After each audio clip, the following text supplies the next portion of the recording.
자, 출석 부르겠습니다.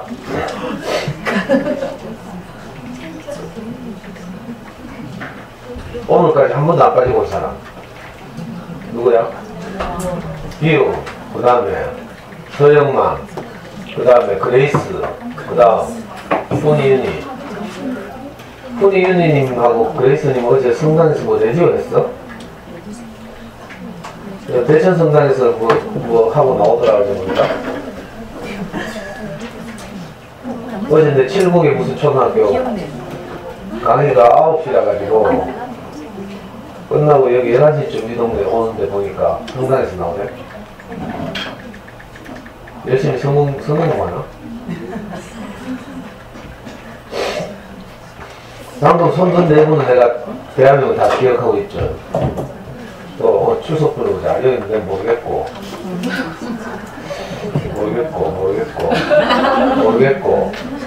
미니리니 뭐지? 알사탕 뒤에 모르겠고 아는 사람만 얘기하세요. 아는 분 꽃돼지마 딸살마 뒤에는 유정이 엄마 거북이님 그 다음 저거 웬일이야 오늘 금요일 왔네? 쌍둥이 엄마 뭐 꿈꾸는 바이올렛 그래. 알겠고 모르겠고 아니 다 모르겠네 이제. 대한민국 뭐예요? 어? 잔잔한 기억. 혹시 언니 있어?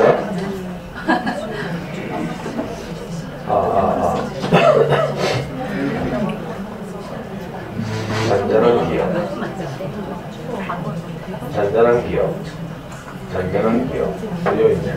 옥포초등학교 그 다음 옆에는 민서강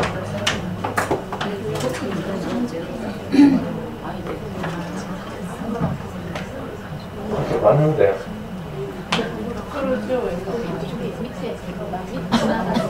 여기 있네요. 마지막구만. 월남초 1학년은 막 그 다음에 옆에는 맨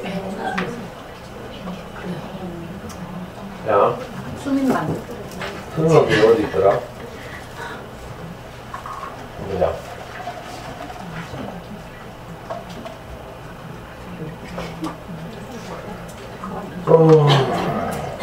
여기 아니네. 그 어디서 왔다 했어요? 107살? 네. 그 뒤에는요? 용이마. 어? 댓글 달았어? 네. 또 많이 가져오는 몇번 얘기했어요. 작년에 온 거 아니에요? 아니 본거 같다고 몇번 얘기했어요. 원래 처음이야? 아니요, 계속 왔다가. 그래 작년에 왔잖아 원래. 아니요. 원래 처음 왔는데. 계속 오다가 애기 아빠가 며칠 못 왔어요. 용이만? 네, 앞쪽에 있는. 많이 본거 같다고. 자주 갔다고 가실 때는 언제고? 나 생각할 때는 언제고. 누가 부차지 안 봤대? 앞쪽에 있어.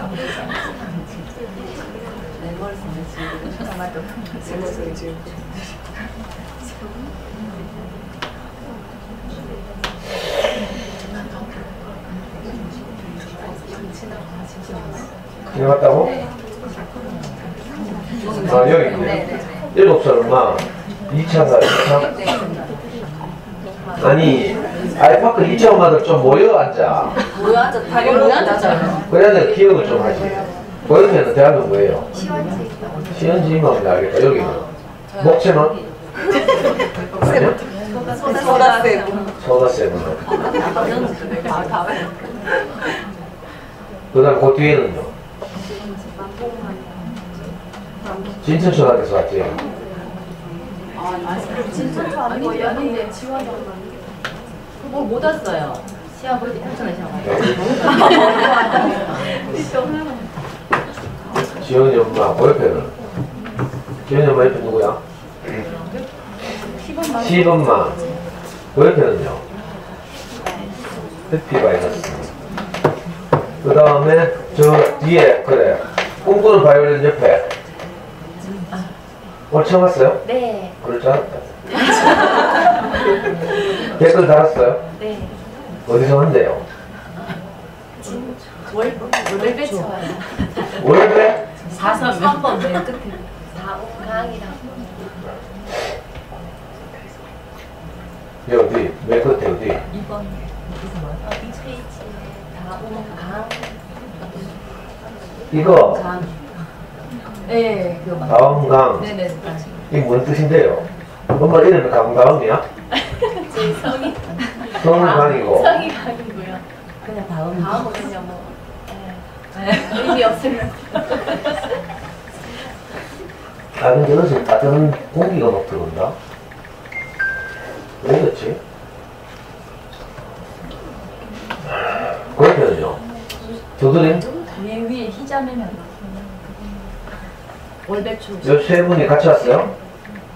그 위에까지 네 분. 도리도리? 네네. 도리도리 어디 있어요?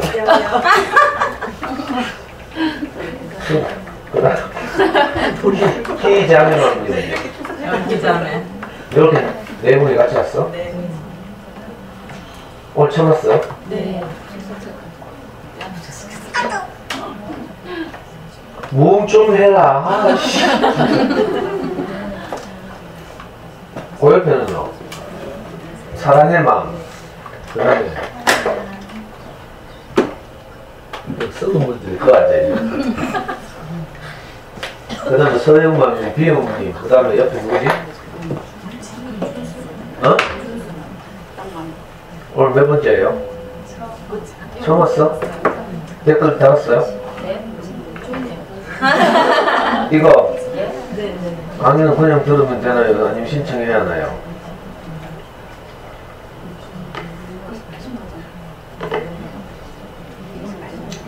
라고 마지막에 신청했습니다. 뭐라고? 이렇게 하고 나서 마지막에 신청했습니다. 마지막에 신청했다고? 3번. 근데 신청하는 양식 다 말했는데요. 뭐 아무것도 없노. 다른 엄마들 쓴 거 못 봤어요?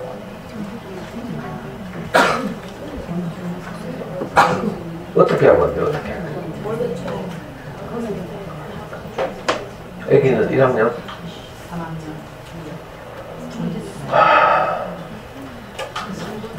가고 이제 그 뒤에 저 두들이 저기. 아까 했잖아. 그 말.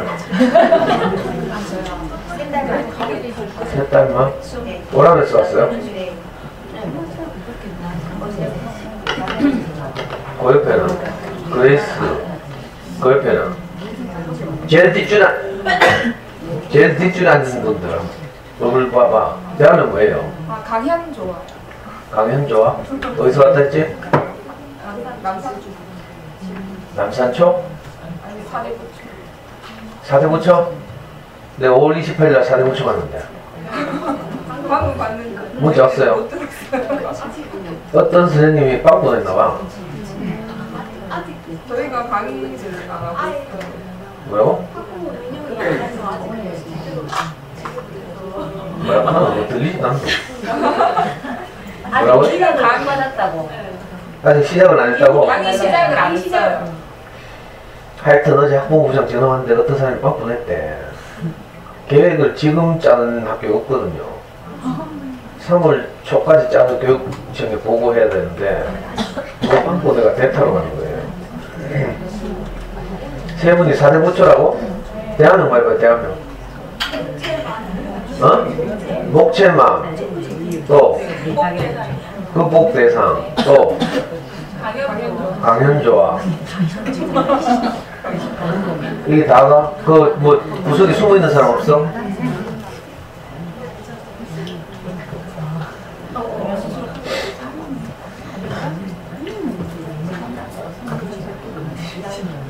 방금 들으신 분이 똘똘 쓰는 목표지. 아, 예, 글을 하나 댓글이라도 하나 달아놔야 내가 알지.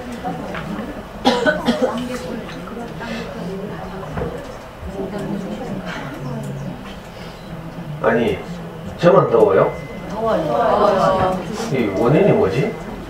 사람이 많아서. 사람이 많아서?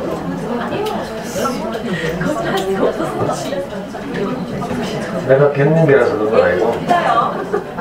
어? 에어컨? 참고로 저희는 추워요.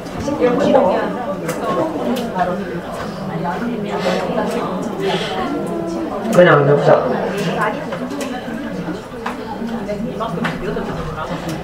자, 오늘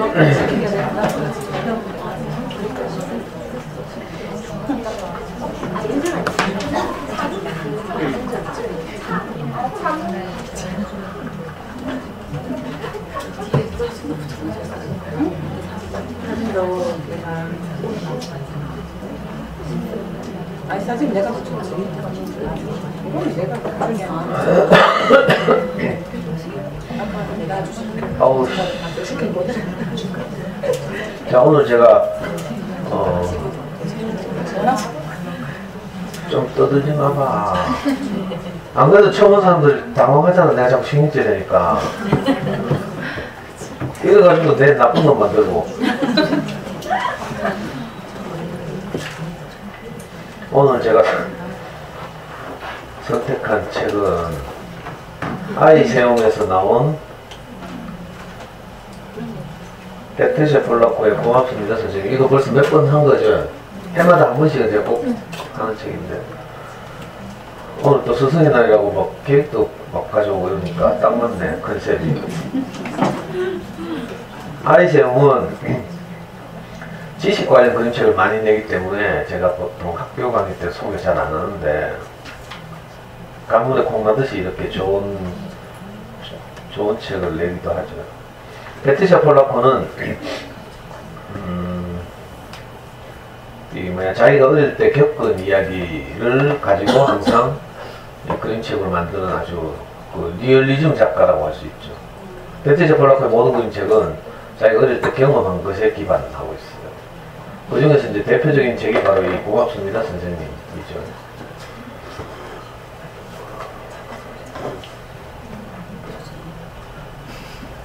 그래서 오늘 이 책을 가지고 여러분들과 함께 나눠보겠습니다.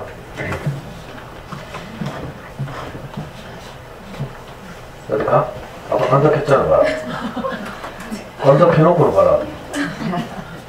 물어보니까 안 간다고. 다시 온다고? 뭐지 바빠? 나중에 아시겠네.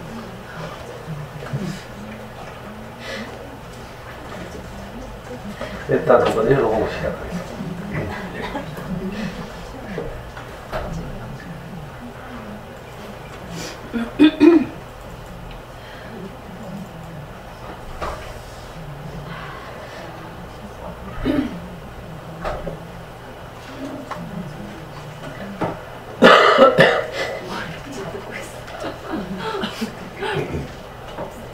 고맙습니다 선생님. 페트리샤 폴라코. 뭐야? 바로 내용이 나오고. 응?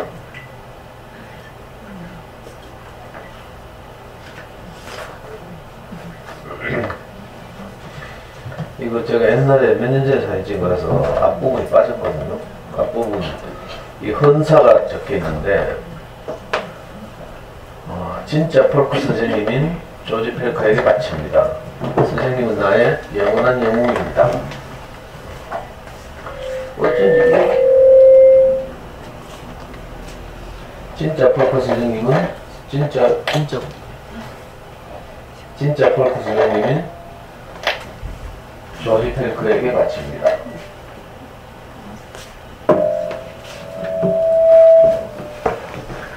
진짜 폴크 선생님인 조지 펠커에게 바칩니다.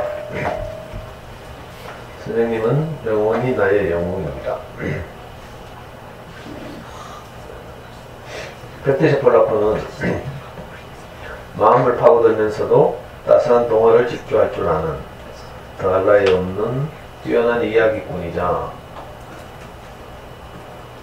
일러스트레이터이다.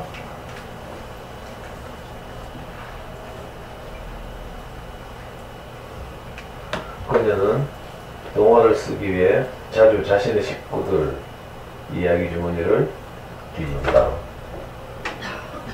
이 자전적인 이야기는 그녀가 가장 잘 알고 있는 이야기이자 모든 선생님들과 함께 나눌 이야기이다. 이것은 그녀가 어떻게 읽기를 배웠는지에 관한 이야기다. 그리고 그녀의 영원한 영웅이자 문을 열고 그녀를 빛의 세계로 이끌어준 진짜 살아있는 한 선생님에 관한 이야기이다. 이야기를 끝내고서 폴라코는 말한다. 아마 이 이야기를 읽는 어린이는 자기들이 사랑했던 선생님들을 기억하게 될 것이다. 폴라코는 핑크와 세이, 레첸카의 달걀, 천둥 케이크와 같은 다른 많은 책을 쓰고 그랬다. 지금은 조부모의 농장에서 그리 멀지 않은 미시간에서 살고 있다.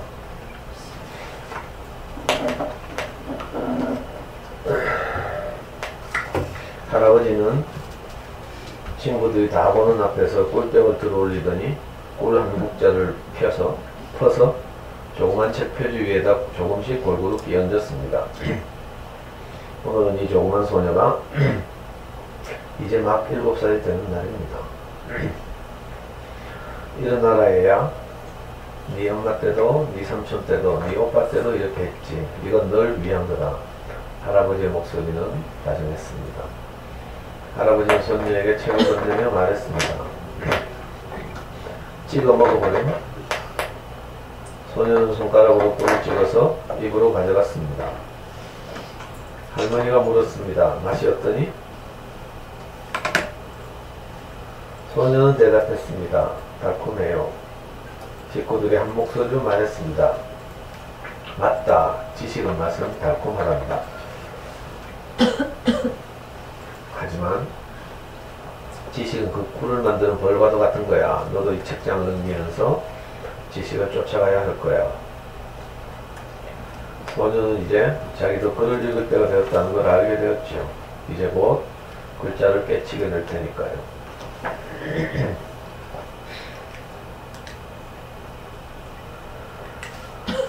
이 집의 막내딸 트리샤는 책을 사랑하는 분위기에서 자랐습니다. 학교 선생님인 엄마는 밤마다 트리샤에게 책을 읽어주었습니다. 빨강머리 오빠도 학교에서 책을 가져와서 동생하고 같이 보았어요. 트리샤가 할아버지와 할머니를 뵈러 시골에 갈 때마다 두 분은 돌로 된 벽난로 옆에서 책을 읽어주었죠. 트리샤가 7살이 되어서 초등학교 부속 유치원에 다니게 되자 친구들은 트리샤도 글을 읽게 될 거라고 생각했어요. 트리샤는 날마다 학교 교실에서 책을 읽고 있는 1학년 언니 오빠들을 보았습니다. 그리고 1년이 지나기 전에 트리샤의 반 친구들 몇몇이 글자를 읽기 시작했어요. 하지만 트리샤는 못 읽었죠. 트리샤는 유치원에 다니는 것이 좋았어요. 유치원에 가면 그림을 그릴 수 있으니까요. 친구들은 트리샤가 그림으로 하는 마술을 구경하려고 트리샤 곁으로 몰려들었어요. 1학년이 되면 너도 글자를 읽을 수 있을 거야. 오빠는 이렇게 말했어요. 1학년이 되었어요. 트리샤는 반 친구들과 함께 둥글게 둘러앉았습니다. 친구들 모두 1학년 1학기 읽기책을 들고 제 일과를 소리내어 읽었습니다. 아이들이 모두 함께 소리 맞춰 책을 읽자 선생님은 빙그레 웃었습니다. 하지만 트리샤는 어른거리는 글자 모양을 보고만 있었습니다. 읽을 수 있는 글자는 하나도 없었습니다. 트리샤가 낱말을 소리내어 읽으면 반 친구들이 웃었어요. 친구들이 물었어요. 트리샤, 너 뭐 보고 있어? 트리샤는 책을 읽고 있는 거야 하고 대답했어요. 그러면 트리샤의 선생님은 다른 친구에게 책을 읽으라고 시켰습니다. 트리샤가 책을 읽을 차례가 되면 선생님은 늘 낱말을 한자 한자 다 읽어주어야만 했어요. 다른 아이들은 제1과 제2과를 다 읽고 넘어가는데도 트리샤만 제1과를 붙들고 있었죠. 트리샤는 자기가 친구들하고 다르다는 느낌이 들었어요. 꼭 벙어리가 된 듯한 느낌이 들기 시작한 거예요. 어린 트리샤에게는 배워야 할 낱말들이 점점 더 어렵게만 느껴졌어요. 그럴수록 트리샤는 그림 그리는 일에 열중했어요. 그림 그리기가 정말 좋았거든요. 아니면 멍하니 앉아서 공상을 했어요. 형편이 되면 할머니랑 산책을 하기도 했죠. 어느 여름날 크리스찬 할머니와 함께 시골집 뒤에 있는 조그만 숲으로 산책을 갔습니다. 땅거미가 지고 있었어요. 공기는 달콤하고 따뜻했어요. 풀숲에서는 개똥벌레들이 날아들었어요. 숲을 걷다가 트리샤가 물었어요. 할머니도 내가 다른 애들하고 좀 다른 것 같아요? 할머니가 대답했어요. 그럼 그렇고 말고 우리 모두 서로 다르기 때문에 인생이 경이로운 거야. 저기 저 조그만 개똥벌레들 보이지? 저것들도 모두 다 다르단다. 할머니는 내가 똑똑하다고 생각해요? 트리샤는 아무래도 자기가 똑똑하다고 느껴지지 않았거든요. 할머니는 트리샤를 꼭 껴안았어요. 우리 손녀딸은 아주 똑똑하고 날렵하고 귀여운 애지. 할머니의 팔에 안겨 있으니 아주 포근하게 느껴졌어요. 글을 못 읽는다 해서 고민할 게 뭐 있겠어요. 할머니는 별들이 하늘에 있는 구멍이라고 했어요. 별들은 다른 세상에 온 거래요. 할머니도 언젠가는 다른 세상으로 갈 거랬어요. 그곳은 별빛이 시작되는 곳이래요. 어느 날 저녁 트리샤와 할머니는 풀밭에 누워서 하늘에 떠있는 별을 세어보았어요. 할머니가 말했어요. 얘야, 우리 모두 언젠가는 저 세상으로 가야 한단다. 풀포기를 꼭 붙들어야 해. 땅 위로 냉큼 들려 저 세상으로 올라가게 될지도 모르니까. 두 사람은 하하 웃으면서 풀포기를 꼭 붙들었죠. 하지만 그 밤이 지나고 오래지 않아 할머니는 풀밭을 떠나야만 했습니다. 할머니가 다른 세상으로 별빛이 비치는 세상으로 떠난 거예요. 뒤에 트리샤의 할아버지도 풀포기를 손에서 놓았습니다. 그 뒤로 트리샤는 학교 생활이 더욱더 힘들어졌습니다. 글을 읽는 건 정말 고문이었습니다. 휴 엘린이 책을 읽거나 토미 밥이 책을 읽을 때면 트리샤는 두 아이의 머리 꼭대기를 올려다보았어요. 두 친구의 머리에서는 대체 어떤 일이 일어나기에 저렇게 술술 책을 잘 읽을 수 있는 걸까 하고요. 하지만 트리샤의 머리에서는 그런 일이 일어나지 않았습니다. 수학은 읽기보다 더 끔찍했어요. 트리샤는 더하기를 한 번도 제대로 하지 못했습니다. 선생님이 말했습니다. 먼저 더할 숫자들을 한 줄로 잘 배열하고 나서 더하세요. 트리샤도 그렇게 해보려고 노력했습니다. 하지만 숫자들이 기우뚱하게 쌓인 벽돌 무더기처럼 보였습니다. 금방이라도 무너져버릴 것 같았죠. 트리샤는 자신이 정말 벙어리 같았습니다. 그러던 어느 날 엄마가 캘리포니아에 있는 학교로 정근을 가게 되었다고 했습니다. 거긴 시골집이 있는 미시간과는 아주 멀리 떨어진 곳이었습니다. 이제는 시골집에 가도 할머니와 할아버지는 계시지 않았습니다. 그런데도 이 조그만 소녀는 이사를 가고 싶어 하지 않았습니다. 새 학교에 가면 선생님과 아이들이 트리샤가 벙어리인지 모를 텐데도 말입니다. 트리샤는 엄마랑 오빠와 함께 2톤짜리 1949년식 플리무스 자동차를 타고 캘리포니아로 갔습니다. 꼬박 닷새가 걸렸습니다. 새 학교에서도 모두 다 똑같았습니다. 트리샤는 책을 읽으려만 하면 언제나 말을 더듬었습니다.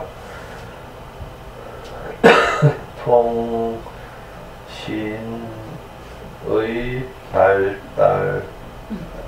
트리샤는 마치 꼬마애들처럼 책을 읽었어요.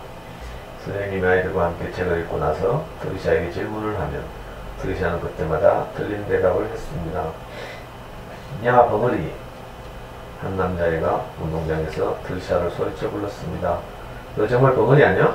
다른 아이들도 그 남자 옆에 서서 낄낄거렸습니다. 트리샤의 눈에는 타는 듯한 눈물이 쏟아졌습니다. 트리샤는 얼마나 돌아가고 싶었는지 모릅니다. 할머니, 할아버지가 계셨던 미시간의 시골집으로요. 트리샤는 이제 더욱더 학교 가기가 싫어졌습니다. 트리샤는 엄마한테 나 목 아파요, 나 배 아파요 하고 핑계를 댔습니다. 트리샤는 점점 더 공상에 빠져있는 시간이 많아졌고 점점 더 그림 그리기에만 열중했고 점점 더 학교 가기가 싫었고 끔찍했고 지긋지긋했어요. 트리샤가 5학년 때였어요. 하루는 학교가 온통 술렁거렸습니다. 새 선생님이 오신 거예요. 키가 크고 멋진 남자 선생님이었어요. 모두가 선생님의 줄무늬 저고리와 매끈한 회색 바지를 좋아했습니다. 선생님이 옷을 아주 깔끔하게 차려입고 있었거든요. 늘 그렇듯이 선생님의 야천꾼들 스티비 조와 앨리스 마리, 데이비와 마이클 리는 모조리 선생님 주변으로 모여들었습니다. 하지만 폴커 선생님은 처음부터 누가 예쁜 짓을 하든 말든 아예 관심이 없는 것 같았습니다. 그리고 누가 똑똑하건 누가 최고이건 상관하지 않는 듯 했습니다. 폴커 선생님은 트리샤가 그림을 그릴 때마다 항상 그 뒤에 서서 속삭였습니다. 대단한데? 아주 훌륭해. 넌 네 재능이 얼마나 뛰어난지 알고 있니? 선생님 그런 말을 하자 트리샤를 놀리던 아이들조차 앉은 자리에서 몸을 돌려 트리샤가 그린 그림을 보았습니다. 하지만 아이들은 여전히 트리샤가 엉뚱한 대답을 할 때마다 웃었습니다. 그런데 어느 날 트리샤가 자리에서 일어나 책을 읽어야 할 일이 생겼습니다. 트리샤가 가장 싫어하는 게 책 읽기인데 말입니다. 트리샤는 샬롯의 거미줄 한 페이지를 더듬더듬 읽어내려갔습니다. 아이들이 소리내어 낄낄거리기 시작하자 읽던 글자가 온통 흐릿해졌습니다. 바둑판 무늬 저고리에 나비 넥타이 차림을 한 폴커 선생님이 말했습니다. 그만! 여러분 모두가 다른 사람을 평가할 만큼 완벽해서 지금 트리샤를 흉보고 있는 겁니까?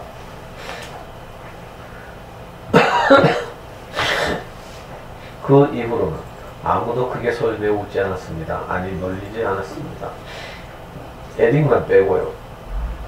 에릭은 2년 내내 트리샤의 뒷자리에 앉았습니다.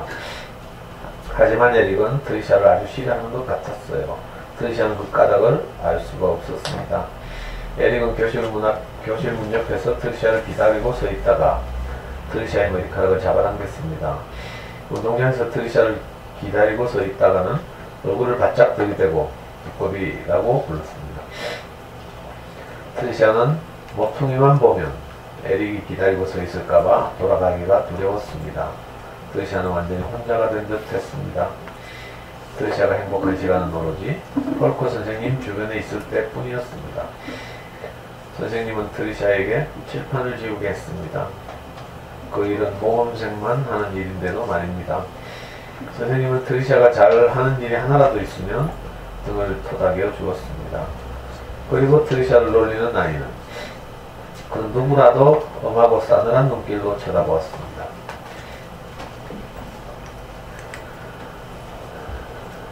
하지만 폴커 선생님이 트리샤에게 잘하면 할수록 에릭은 트리샤를 못살게 부렸습니다.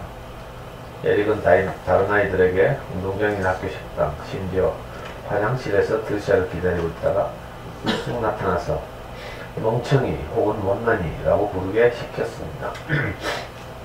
트리샤는 아이들의 말을 믿기 시작했습니다.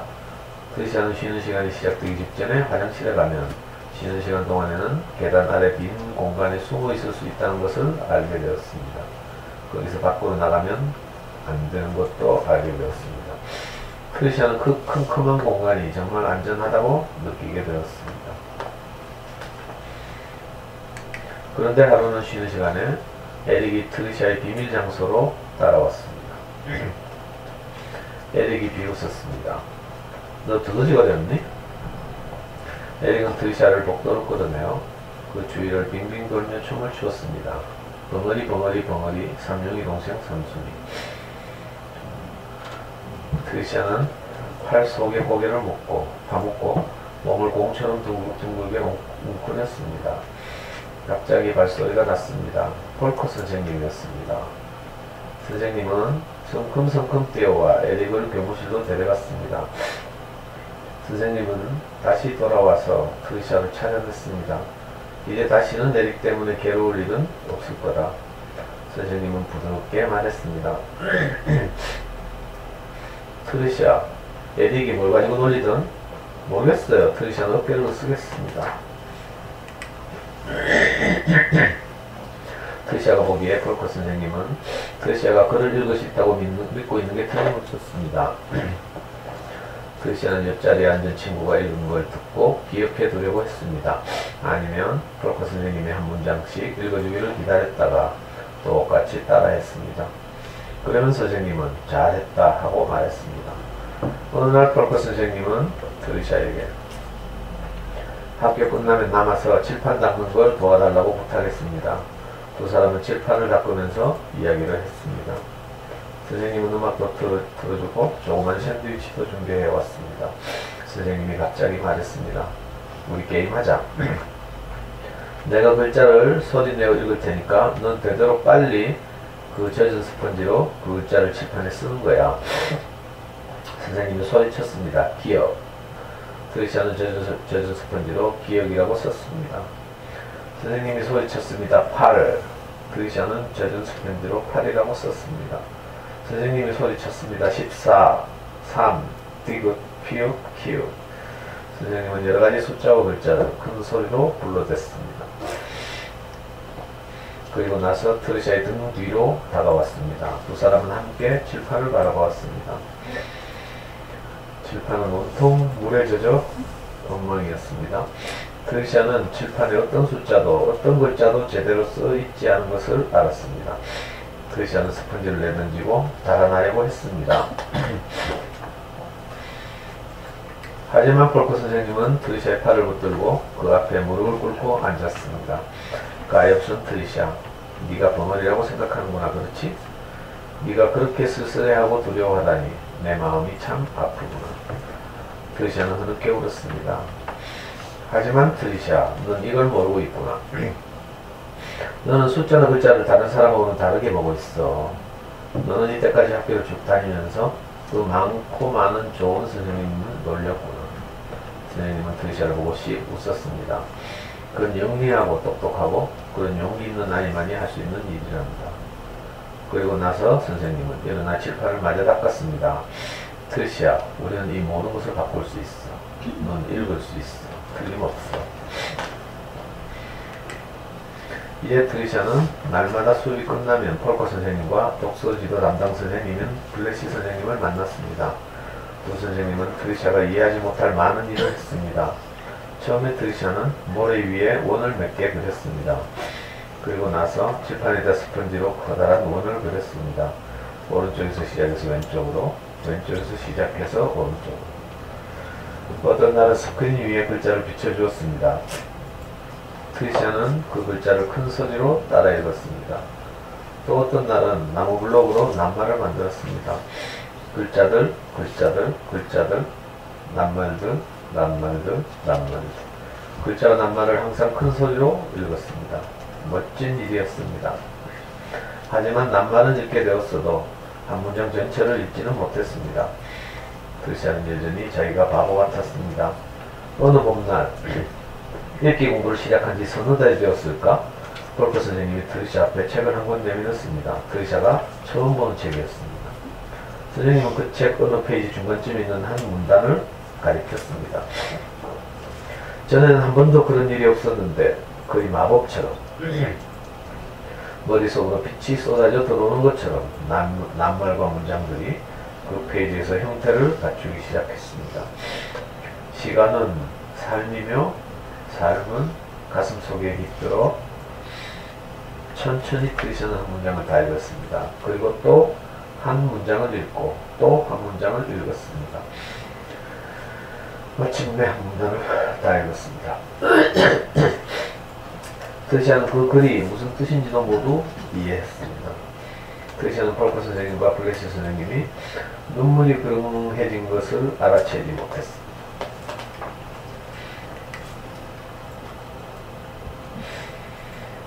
그날 밤 트리샤는 숨도 안 쉬고 집으로 뛰어왔습니다.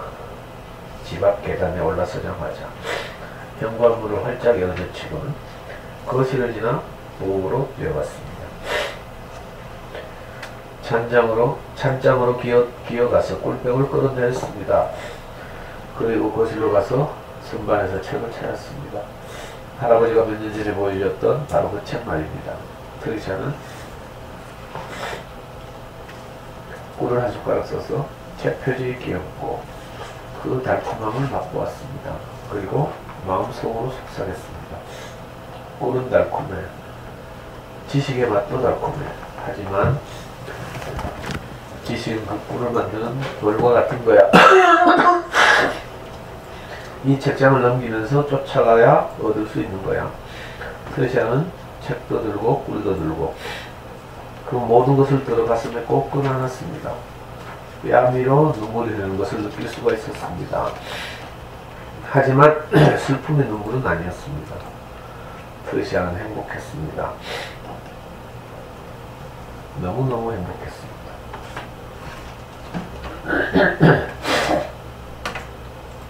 이 조그만 소녀에게 그 해의 남은 나날은 모험과 발견의 시간이었습니다. 트레시아는 학교를 사랑하는 법을 배우기 시작했어요. 그 조그만 소녀가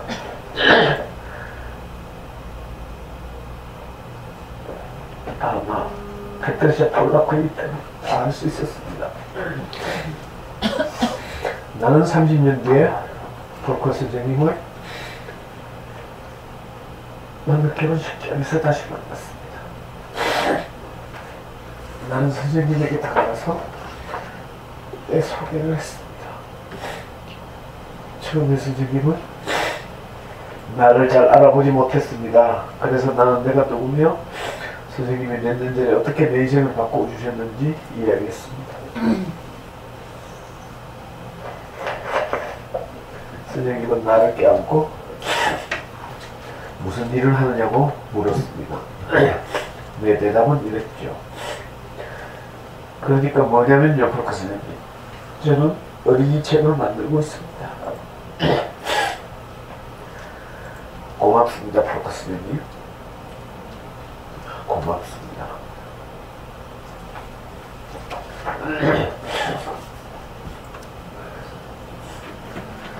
진짜 폴코 선생님인 조지 펠커에게 바칩니다. 선생님은 나의 영원한 영웅입니다. 미안해요.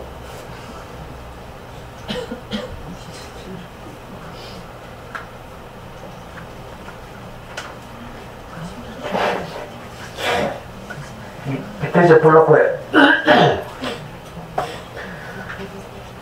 폴라코의 어린 시절 이야기가 어린 시절뿐만 아니라 모든 이야기가 꼭 저 같아가지고요. 저는 이 책을 읽으면 내가 너무 쉽게 동일시가 돼가지고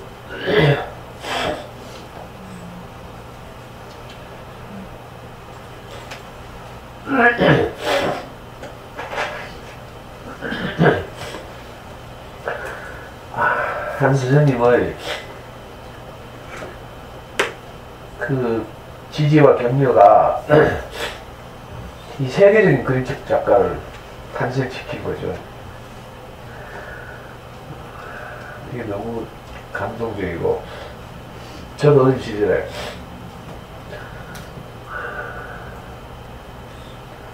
어쩌면 들었던 몇 마디 격려가 저를 무너지지 않게 했거든요. 저는 뭐 여러 번 말씀드렸지만 너무 암울한 어린 시절을 보냈어요. 아무 희망 없고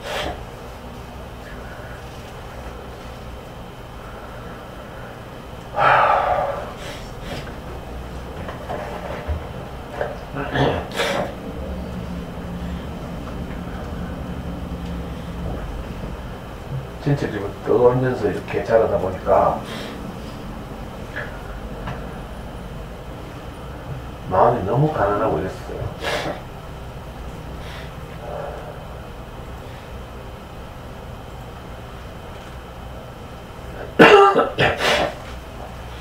그럼에도 불구하고 제 인생에서 항상 기억이 나는 건요, 이건 뭐 폴코 선생님 같은 분이 한 말이 아니라도 그래도 저를 좀 용기가 나게 하는 말 있잖아요. 이런 말들이 늘 기억이 났어요. 저는 유아기에 이제 친척집 가끔 가잖아요. 엄마를 따라서 명절 같은 때 가면 그 친척들이 저한테 뭐라고 했는가 하면 김 판사 오시나 이렇게 말했어요. 내가 6, 7살 때.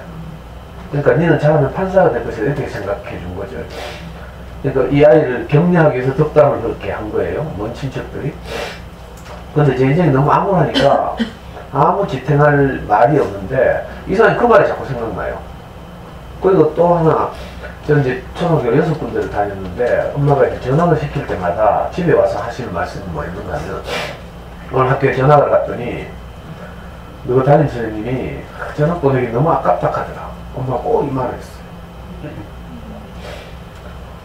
선생님도 덕담했겠죠 뭐. 그죠? 근데 이상하게 그 말이 내게 좋은 평가로 들리는 거예요. 나는 그 말만 기억나. 이상하게 그런 말만. 왜냐하면 그런 말을 기억해야 내가 사니까. 그러면 아무 지탱할 힘이 없으니까. 참 신기했어.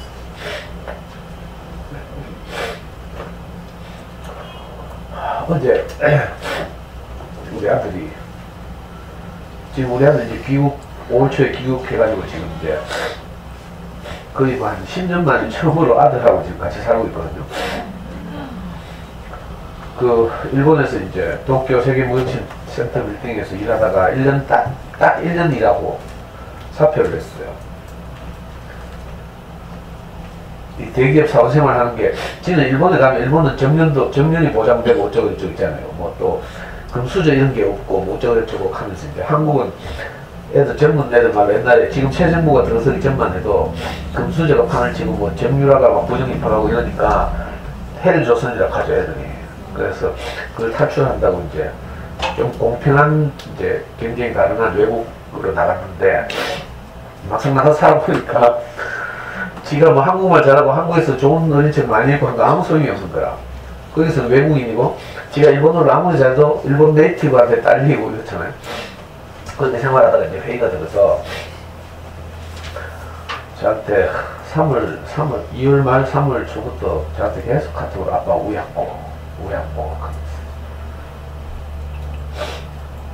그래서 돌아서 아빠하고 같이 우리 아빠 옆에 학원 하나 하자 하면서. 그래, 네가 장기도적 수학 공부 이런 걸 애들한테 가르치면 아마 대박 나겠지. 그 가면 우에 막 길길이 날뛰거든. 내가 대구에서 우에 살란 말이고. 그래서 이제 계속 이제 멘토링하고 아이한테 용기를 주고 이래가지고 이제 제가 로스쿨을 가겠다고 그 대기업 생활 1년을 접고 다시 들어왔어요. 아빠가 로스쿨 그래 가락할 땐 지랄하고 뭐 택도 아이디면 네가 이제 과정을 거치고, 그래서 나이가 들어서 자격증이라도 하나 있으면 그죠? 뭐 먹고 사는 건 안 하겠나 싶어서, 요즘 뭐 의사 세계도 그렇고 로스쿨 세계도 그렇고 변호사 세계도 그렇고 굉장히 어렵다고들 하죠. 근데 이제 그건 다 하기 나름이고, 또 우리 아들이야 뭐 인생의 목표가 출세하고 이런 게 아니니까 행복하게 살면 되니까 지금은 이제 먹고 살기 위한 수단이죠, 수단.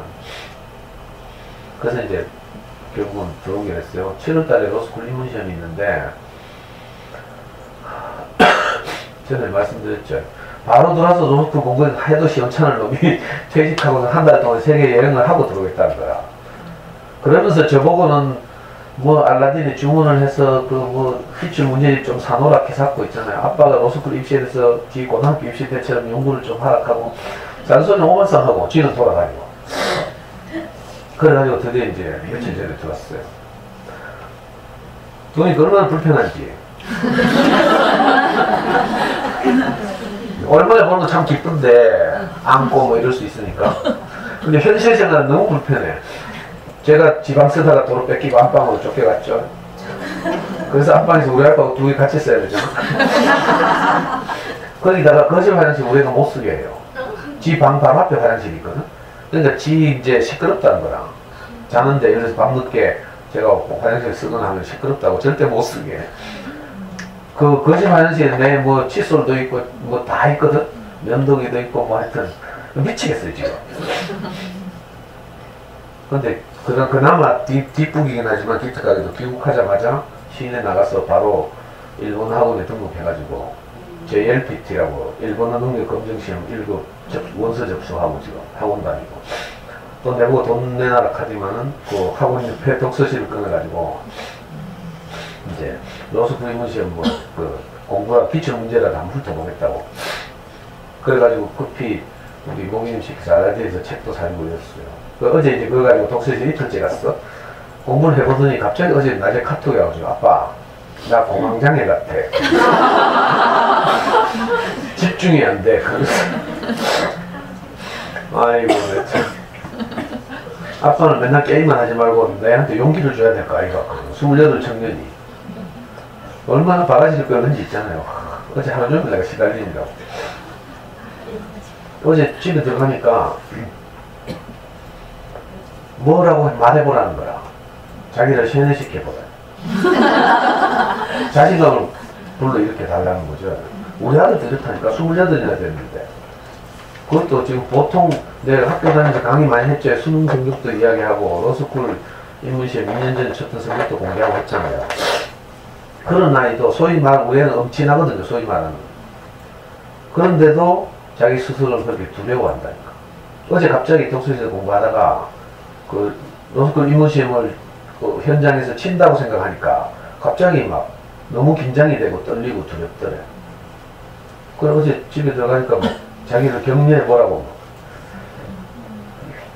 우리는 항상 저한테 그걸 요구하거든요. 캡줄. 돈이 필요하면 엄마한테 카톡하고, 격려가 필요하면 저한테 카톡하고 있어요. 요즘은 돈도 격려도 저한테 카톡하고. 그래 또 어제 밤에 온 마음을 다해서 제가 아이한테 이제 너는 충분하다. 전에 로스쿨 인문시험 우리가 분석에 받지 않냐. 네가 고등학교 때 입시를 하느라고 책을 한 번도 읽은 적이 없고 대학에 가서는 1학년 때 홍대 놀러 다니느라고 또 2학년 때서는 군대 가느라고 24살에 복학해서는 학교 좀 다니다가 교환학생 나가느라고 그 전혀 뭐 다른 애들보다 더 뛰어나게 특별히 뭐 책을 읽었다거나 논리적으로 뭐 노력했다거나 이런 적이 없는데도 25살 때 그 로스쿨 인문시험을 쳐서 그렇게 좋은 성적이 나오지 않느냐. 그러니까 이건 아빠가 생각하기에 특별히 금방 뭐 벼락치기라면 노력해서 되는 게 아니라 어린 시절부터 어떻게 자랐는가가 이 말해준다. 그리고 실제로 수험가에서는 이 시험은 공부한다고 되는 시험이 아니다 이런 말이 있거든요. 이건 타고나는 것이다 이렇게. 애는 잘 모르니까 타고난다고 생각하지. 사실 어린 시절이 굉장히 중요하거든요. 그래서 내가 그 말을 다시 했어요. 아빠 바로 그거야 하면서 그 말을 매일 2번씩 해줘. 자기를 세뇌시켜달라는 거야. 지도 두렵잖아요. 앞날을 모르니까. 내가 아무리 지금은 먹고 사는 것이 불과하기 때문에 정 안 되면 네가 아빠하고 같이 학원 하자 하면서 그럼 우린 대박 낼 수 있다 하면서 내가 캐도 애는 이제 그래도 이제 자기들 수준이 있거든요. 좀 허위의식이긴 하지만 아이들 세계에서도 자기들의 성적 뭐 이런 거 있잖아요. 거기에 따라서 자기가 어떤 정도는 살아야 된다 뭐 이런 게 있어요. 거기서부터 자유롭기 어렵다니까. 그래서 저는 대구는 사람이 살 곳이 못 된다고 생각해요. 그래서 서울 가야 돼. 서울 가도 최소한 자기는 이제 연대 로스쿨 이상 가야 된다고 생각합니다. 그러니까 이제 걱정이 되고 두려운 거지. 나는 항상 그냥 경대 로스쿨 가려고 하면 휘파람 불고 간다 하면서 왼손으로 쳐도 경대 로스쿨 간다 하면서 내거든요. 그런데 얘는 경대 로스쿨은 사람이 살 곳이 못 된다고 생각합니다. 이런 허위의식이 있죠. 왜? 공부를 하다 보면 자기 성적이 자기를 규정해버리잖아요.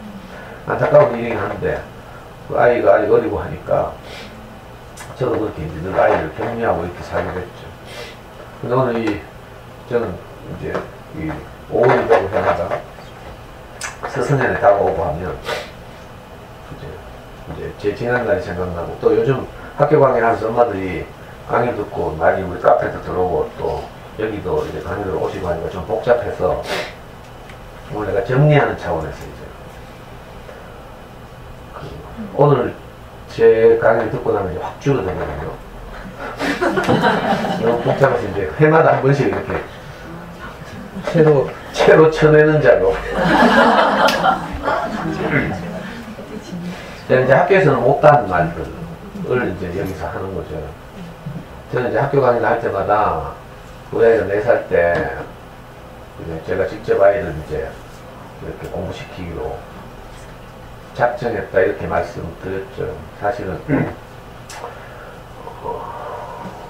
제가 그때 신혼 때 우리 아이가 어릴 때 아이가 어릴 때뿐만 아니라 저는 제가 어릴 때부터 제 자존감이 너무 낮아서 아버지가 안 계시고요.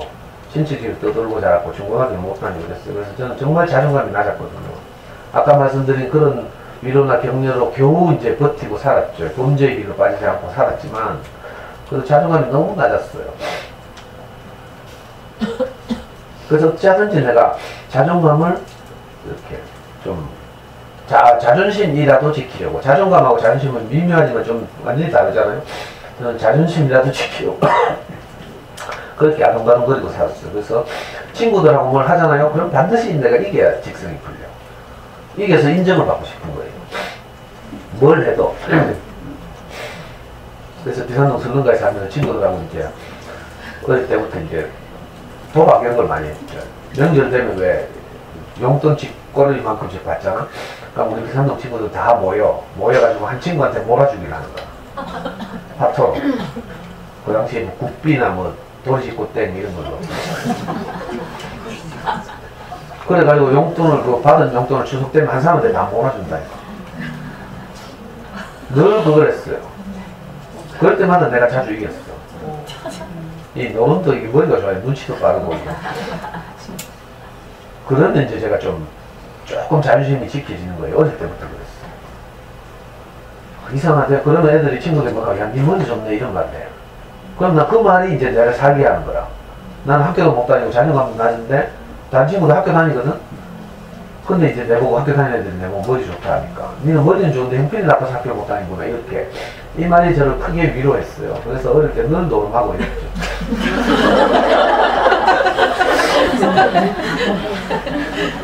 그러다가 이제 어떻게든 검정고시에서 대학을 들어갔잖아요.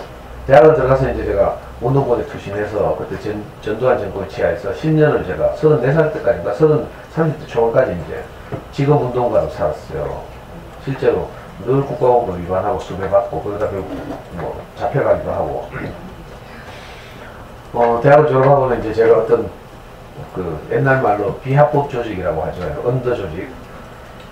비합법 조직 제가 이제 들어가서 이제 농공의 위장 취업도 해서 이제 평화산업에 제가 위장 취업해서 그렇게 이제 그 평화산업 노동조합을 민주노동조합을 바꾸려고 그렇게 살기도 하고 그랬는데 어느 날 제가 속해 있던 조직이 그때 국가안전기획부 요즘 뭐죠? 요즘 국가정보원에 일망타진을 당했어.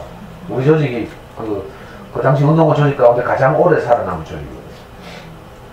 남한 사회주의 노동자 동맹이라고 줄여서 사노동이라고 불렀는데 제가 평화산 위장 취업했을 때 우리 조직 중앙이 박살이 났어요. 안기부가 6개월 동안 추적 수사를 해가지고 아무래도 이 조직이 책 우리가 월간지도 내고 막 이랬거든. 노동해방문학이라고 박노해라고 들어봤어요? 박노해가 우리 조직이 중앙위원이야. 그러니까 박노해가 막 책도 내고 시도 발표하고 막 이러니까 이제 조직이 유명해졌어. 근데 일망타진을 못한 거야. 그래서 안기부가요. 그 서울에 있는 서울대, 연대, 고대의 주요한 운동권 출신들이 현재 뭘 하고 있는 거 다 조사한 거야. 근데 고대 8위학번 한 명이 현재 마구니가 안 밝혀졌어. 그래서 고대 8위학번 이 친구의 연고지에 안기부 직원들이 전부 이제 장기 잠복을 한 거죠. 이 친구의 집 근처에서 안기부에서 군고구마 장사를 했어. 6개월 동안. 집에 언젠가는 옷을 갈아입으러 올 것이다. 뭐 용돈을 받을 것이다. 이런 것 때문에. 그래가지고 결국 우리 산업명 중앙위원 중에 하나인 고대 8위학번 출신 한 친구가 자기 집에 갔다가 군고구마 장수한테 딱 포착된 거죠. 그걸 바로 체포하는 게 아니라 그 다음부터 안기부가 이 정무식인데 고대 8위학번 중앙위원을 미행하기 시작한 거예요. 그 결국은 경기도 어디 펜션에서 산업명 중앙위원회가 열리는데 그러니까 산업명의 모든 중앙위원들이 다 그 펜션에 모인 거죠. 이 정무시기를 그 군고구마 장수가 이제 이게 딱 붙은 거죠. 소독을 제대로 안 한 거지. 우리가 이제 미행을 따돌리는 걸 소독이라고 하거든요. 운동권 용어로. 왜? 부패하지 않게 한다고 소금 치는 걸 소독이라고 하잖아. 그 가끔 아파트 관리사무소에서 소독한다고 하고 우리는 어떻게 소독을 하는가 하면 예를 들어 택시를 2번 갈아탄다든지 이런 방식으로 소독한다고 하거든요. 국가 안기부의 미행을 따돌리고 이런 거. 근데 정무식은 소독을 소홀히 한 거지. 그래가지고 이제 미행이 붙어가지고 거기 이제 국민들 한 펜션에서 중앙위원회를 하는데 완전히 다 모여있으니까 바로 막 호텔인지 펜션인지 유스 호스텔이었다. 거기를 완전히 포획가 다 잡혀갔어요. 그것 때문에 저도 이제 심재주의역에서 급히 평화산업에서 나왔지. 우리 조직이 다 날아갔잖아요. 그러니까 어떻게 해요? 이제 조직을 재건하거나 아니면 다른 조직에 들어가거나 이래야 돼. 왜 아빠들 실직하면 어떻게 해야 돼요? 이직해야 되잖아. 그 사이에 공백기가 있죠. 저도 그 사이에 공백기가 있었는데 하도 심심하고 할 짓 없고 이러니까 옛날 또 습석이 도진 거죠. 도박 습석. 그리고 30대 초반에 제가 이제 시간이 철철 남아가지고 기온에 올라가고 뭐 이렇게 기온에서 내기바닥 뜨고 또 기온에서 내기바닥으로 밤에 승부가 안 나면 포카 치는 거죠. 포카. 근데 내가 소질이 있잖아. 우리 아버지도 젊을 때 노름하셨거든요. 근데 우리 아버지 유전을 가는 거가 내가 포카만 치면 승승장구하는 거야. 동네 기호, 동네 당구장에서 다 평전했어. 진짜 여기 싫은데. 그래가지고 드디어 이제 칭찬을 하도 받으니까 내가 어디로 가면 하우스로 진출했잖아. 하우스를 진출했는데 제가 또 얼굴에 칼자국 이런 게 없잖아요. 그러니까 하우스를 개장한 사람들이 저를 억수로 좋아하는 거야. 왜냐면 노름한 사람들 막 조폭 출신이고 뭐 칼자국 있고 양아치 갖고 이러면 손님들이 안 오거든. 무슨 말인지 알아요? 술집에 얼굴 마다니 싹싹하고 이쁘고 하면 손님들 많이 오잖아. 이건 하우스에서는 꽃이라고 불러요. 대표 선수. 저는 그때 넥타이도 메고 이렇게 다니기 때문에, 그죠? 그리고 학벌도 있지. 그래서 명식 경대법대 출신이잖아. 경대법대 출신 노름꾼. 뭔가 이해하게 되냐. 그래서 하우스에서 저를 꽃으로 생각하고, 제가 져서 돈이 없잖아요. 그러면 밀어준다니까. 꽁지라고 있죠. 타짜 같은 영화 보면 나오잖아. 돈 빌려주는 사람 꽁지라고 해. 빌려주고 자기들은 왜냐면 결제받을 수 있거든. 그래서 항상 양아치를 끼고 있고 이러기 때문에 결제받을 자신이 있어. 그래서 막 밀어주고 이랬다니까. 그러다 보니까 빛은 산더미처럼 돋아나고. 나중에 보니까 동네 노름판에서 한두 판 이기는 건 내가 할 수 있어. 근데 360을 노름을 계속 하잖아요. 그럼 누가 이겨요? 하우스가 이기는 거야. 선수들이 이기는 게 아니라, 왜냐면 하우스는 대라라는 걸 듣거든요. 무슨 말인지 알아요? 강원랜드 가면 그 확률을 딱 기계가 51% 이기게 해놓고 선수가 49% 이기게 해놓는다니까. 그러면 선수가 이길 때도 있고 대박 날 때도 있어. 3-7 터질 때도 있고 한데 1년 내에 기계를 돌리면 어떻게 돼요? 결국은 51%가 돈을 버는 거야. 그것도 51% 49% 안 하죠. 60대 40 이런 식으로 하잖아. 자, 그냥 동네 노름판에서도 똑같아요. 하우스에서도 대라라고 해서 30분의 1을 배팅 금액의 30분의 1을 항상 뜯어. 엄마들 되게 호기심 있는 것 같다. 그러니까 밤새 돌리고 나면 30분의 1을 계속 뜯다가 선수들이 졸리고 막 밤 이러면 20분씩 뜬다니까. 이거 상자를 만들어놔요. 바구니라고 하는데 거기다 대라를 떠서 담거든. 그거 다 진 사람들 택시비하고 10만 20만씩 주기도 하고. 제가 그 하우스에서 한 2년을 선수를 뛰었잖아.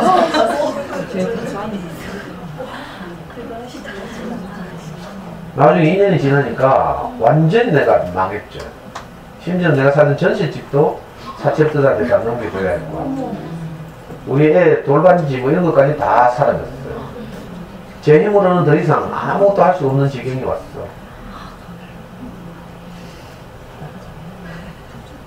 그래서 견디다 우리 와이프가 34살 어느 봄날이었어요. 아, 겨울날이구나. 안 그래도 막 노름해가지고 막 개판이고 빚쟁이들 계속 우리 집 독촉 전화 오고, 심지어 우리 와이프 학교 교사잖아요. 저한테 보증을 썼잖아. 그 카드깡에서 이제 사채업자가 돈을 빌릴 때 보증인이 있어야 되거든. 우리 와이프하고 우리 와이프 동료 교사가 보증을 썼어. 근데 이제 이게 파산 났잖아요. 그래서 이제 학교에 차압 들어오는 거야.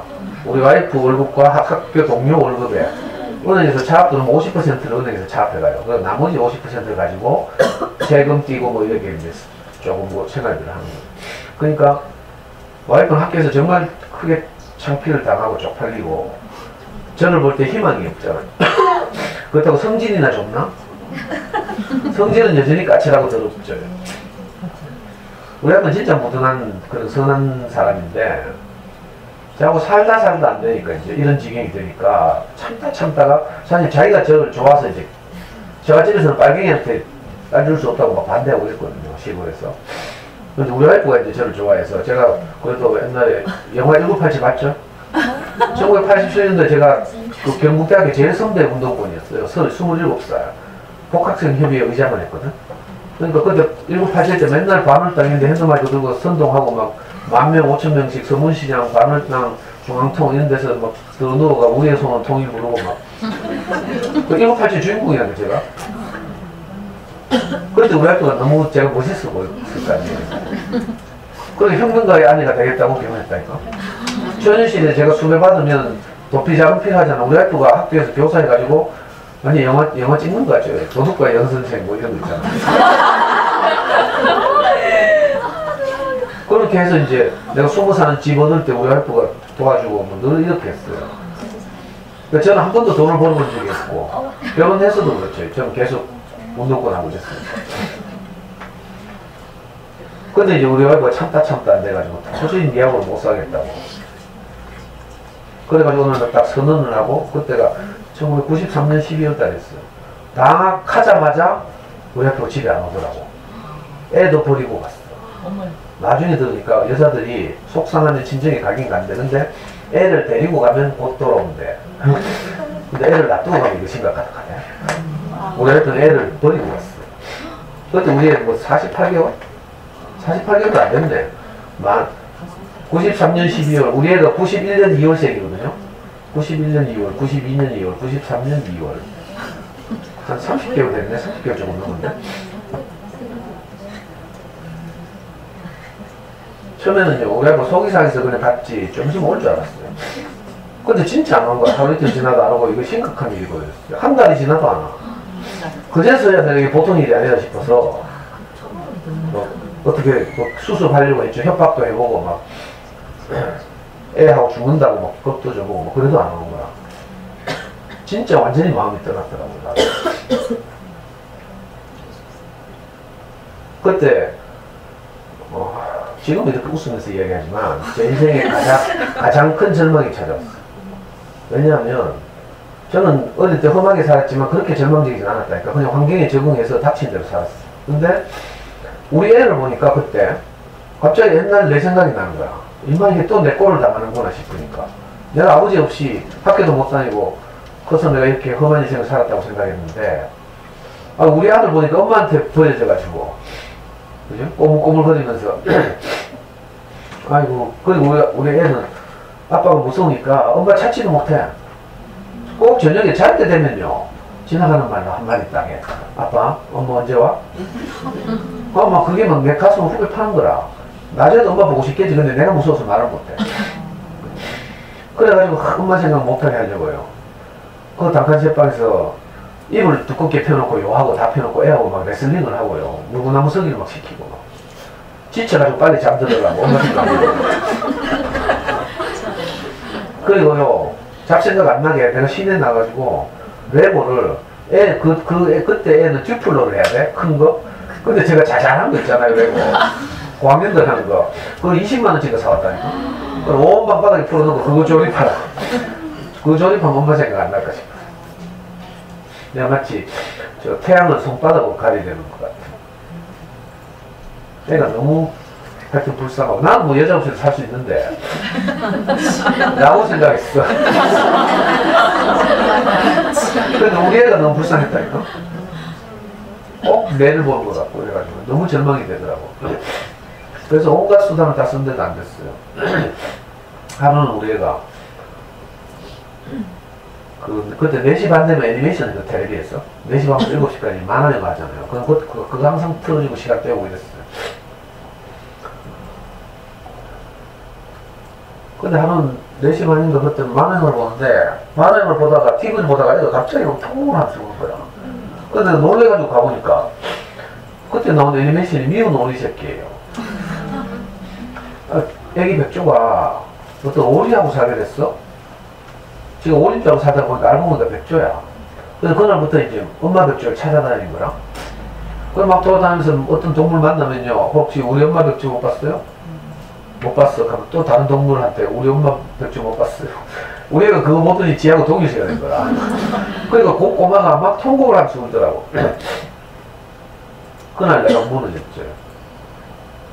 도저히 안 되겠다 싶어서, 근데 그 마지막 남은 다양한 자존심이 조금 있었거든. 그날 애가 너무 불쌍해서 내가 모든 것을 내려놓고 급히 내 동생한테 삐삐를 쳤어. 그때 내 동생이 택시 운전했거든. 택시 운전하는 내 동생한테 저 차도 없었고 내 동생한테 삐삐를 쳐서 급히 쳤어요. 내 동생은 저를 영웅이라고 생각했거든. 형들이 우리 삼형제잖아요. 우리 형은 그래도 중학교는 검정고시 했지만 고등학교는 갔어. 그래서 나중에 지금 큰 병원 이사장도 있잖아요. 형은 너무 이제 멀고, 저는 지하고 같이 노름도 하고 당구도 치고 이랬거든. 내 동생은 내한테 다 배웠어요. 바둑, 당구, 포카, 뭐 이런 거. 그래서 자기는 형이 영웅이야. 근데 대학을 갔잖아. 경대국도에 들어갔잖아, 근데. 내 동생은 돈 벌어서 지가 쓰는 맛에 공부를 더 이상 안 했어요. 그래서 최종 학력이 중학교 검정고시야. 그래서 마지막에 택시 운전하고 있었는데, 제가 급히 이제 삐삐를 쳐서 쪽팔려 영웅이라고 생각하는 형이 지금 망해가지고 제갓집에 빌려간다고 택시를 부른 거죠. 그래가지고 그때 밤 한 10시쯤 됐는데 애는 막 눈이 감고 그번에 잠이 와가지고 막, 근데 내가 애 엉덩이 막 뺐어요. 네가 보고 싶어하는 엄마한테 간다. 그래서 택시 타고 막 청도가 우리 제갓집인데 그 팔조령 넘어가면 풍각이라는 그 청도군 풍각면이라고 있어요. 거기 시골 마을에 94년 1월달 겨울, 한겨울에 제가 빌려갔잖아요, 제갓집에. 와이프한테 직접 뭐 설득하고 회유하고 애 얼굴 보여주고 뭐 안 되더라고. 여자들 진짜 독하대. 그래서 저는 그 다음부터 여자를 안 믿잖아. 여자들 자기가 인생이 속상하니까 애가 안 보여. 완전히 돈이 헷가닥하니까 신기하대. 그래가지고요, 그 94년 1월달에 그 추운 겨울에 제갓집에 도착하자마자 저는 우리 아들을 안고 장모님한테 던져주고 제갓집 마당에서 바로 거기 무릎을 꿇고요. 거짓말 하나도 안 보태고 그 시골 그 박시성을 가진 시족 마을인데 시골이 떠나가도록 내가 거기서 짐승처럼 울부짖었어요. 한 번만 용서해달라고. 제 모든 그 진액을 다 짜내서 뭐 자존심이고 정신이 혼이 나갔어요, 사실 그때. 모든 뭐 자존심이고 뭐 아무것도 없고 짐승처럼 애가 너무 불쌍했어. 어찌하든지 이 애한테 엄마가 있었으면 좋겠다는 생각이 들었어. 정말 짐승처럼 울부짖었어. 시간이 얼마나 흐른지 모르겠어. 막 콧물 눈물이 뭐 범벅이 돼가지고 정신이 나가가지고 한 번만 용서해 주십시오. 한 번만 용서해 주십시오. 우리 애가 너무 불쌍합니다. 얼마나 흘렀는지 모르겠어요. 계속 막 미친놈이 목이 쉬어가지고 꺼이꺼이 하면서 막 가고 있으니까 그때 우리 처남들이 총각이었거든, 둘 다. 처남들이 둘이 나오지만 내 물 끓고 울고 있는데 마당에 와서 내 귀에 대고 하는 거야. 자형, 계속 이카시면 우리도 더 이상 못 참시는데니까. 그 말 딱 들으니까 니 뒤진다 이 말이잖아. 우리 집에서 계속 떠들면 니는 뒤진다 이런 뜻이야. 하면서 거기다가 우리 장모님이 애가 엄마가 만나자마자 잠들었어. 그거 보고 싶은 엄마하고 엄마를 누려야 되는데 잠들었다니까. 근데 우리 장모님은 그 잠든 애를 데리고 나오더니 내 동생 택시 뒷자리에 애를 던져 넣더라고. 김씨 집안하고 우리는 더 이상 끝났다 하면서. 그제서야 내가 진짜 끝났구나 이게 인정이 됐어요. 그전에는 내가 다시 주택 사는데 애하고 둘이서 한 달 이상을 같이 보내면서 전화벨이 울리잖아요. 그러면 혹시 우리 와이프 돌아온다는 전화인가 싶어가지고 막 하던 모든 일을 멈추고 다에 가서 전화 받고 아이거라. 또 대문 덜컹거리는 소리가 나요. 그러면 우리 와이프 돌아오는 소리가 싶어가지고요. 대문 안으로 들어온 발자국이 어느 집으로 향하는가 내가 숨을 죽이고 기다리고 이랬다니까. 그때 난 심장이 얼어붙는 것 같아. 쫄아서 얼어붙는 것 같았어요. 혹시 우리 애기 엄마 돌아온다는 소리인가 싶어요. 근데 아니고 있죠. 근데 그 기대가 남아있으니까 혹시 돌아올지도 모른다는 기대가 남아있으니까 내가 너무 고통스러운 거야. 가슴 조마조마하고 사람 사는 게 아니고 이거 피를 말리더라고. 야, 근데 가서 그렇게 내가 뭐 정신 나간 상태로 빌었는데도 안 되는 거야. 우리 장모님 김치 집안하고 우리는 더 이상 끝났다 딱 하면서 애를 떠내는 거 보고 그제서야 내가 받아들였어요. 이것이 지금 무슨 처음에 우리한테 어떤 일이 일어나면 처음에는 막 부정하잖아. 아닐 거야 하고. 그 다음에 분노하거든. 왜 내게만 이런 일이 하면서. 이 5단계 있죠. 죽음을 수용하는 5단계 있어요. 꼭 제가 그랬거든요. 암 선고를 받을 때 이렇잖아. 처음에는 부정해요. 그 다음에 분노해요. 그 다음에 타협하거든. 이번에 이게 암만 아니라면 오진이라면 내가 열심히 살게요 하면서 교회 다닐게요 하고. 이게 타협하는 점점. 타협도 안 되거든. 나중에 어떻게 돼요? 수용하죠. 수용. 제가 꼭 그 과정을 거쳤어요. 내 동생 택시를 타고 8조령을 넘어서 대구로 들어오는 길에 내가 우리 아들을 안고 애한테 너무 미안해서 막 눈물은 계속 쏟아지는데 이상하게 마음은 평안하더라. 왜? 끝났구나 싶으니까. 그전에는 돌아올 거야 이 생각 때문에 너무 고통스러웠거든요. 근데 돌아오는 길에 한편으로는 평안했어요. 아, 이제 가능성이 있구나. 끝났구나. 뭐 될 대로 되라. 뭐 이런 생각이. 제가 가장 제 인생의 깊은 터널을 그때 통과한 거죠. 그리고 돌아와서 이제 희망 없이 진짜 뭐 어떻게 죽지 뭐 이런 생각 했다가 우리 아들 그때 고원에도 보내고 내가 더 살까 뭐 이 생각 약간 생각도 들었다. 오만 생각 다 했어요. 인간이 진짜 얍삽하다니까. 옛날에 일본군들이 그 실험했다잖아요. 747 부대인가? 생체 실험을 했어. 아기를 안고 있는 엄마 가족들을 가스실에 집어넣고 바깥에서 높은 온도를 가열하잖아요. 처음에는 부모들이 다 아기를 안고 있어. 온도를 견디면서. 너무 뜨거우니까 나중에 어떻게 해요? 전부 아기를 깔고 하셨대. 너무 비극적이죠. 이게 인간의 본성이라. 여러분들은 진짜 절망적이 되고 애 안 보인다니까. 안 걸려서 오늘 내일 해봐요. 애도 귀찮다니까. 그런 시기가 와요. 그래서 우리가 내가 난 줄 알고 있는 거 다 가짜인 거야. 가짜. 지금은 멀쩡하니까 애 사랑하고 뭐 공부도 시키고 뭐 이러죠. 우리 아이는 너무 절망이 되니까 애까지 포기하더라니까. 저도 어떤 지점이 되니까 그런 생각이 들었어요. 물론 지나가는 생각이지만. 근데 그때 우리 어머니가 살아있었거든요. 돌아가시기 전인데 우리 어머니는 항상 우리 삼형제에 대해서 친척집에 보내고 막 이렇게 험하게 키우다 보니까 우리 아들들한테 늘 빚진 마음입니다. 미안한 마음. 저것들한테 내가 따뜻한 밥 제대로 한번 못 해줬지. 이런 늘 빚진 마음이 있었어요. 근데 이제 큰 장남은 잘 됐어. 경대의대 나와서 뭐 병원하고 있지. 저도 어떻게 경대법대 가가지고 이제 안심하고 뭐 교사만으로 얻어가지고 잘 사는 줄 알고 있었는데 이런 일이 딱 생기니까 우리 어머니가 저를 이제 너무 불쌍하게 생각한 거죠. 그래서 늘 반찬해가지고 오고 있잖아요.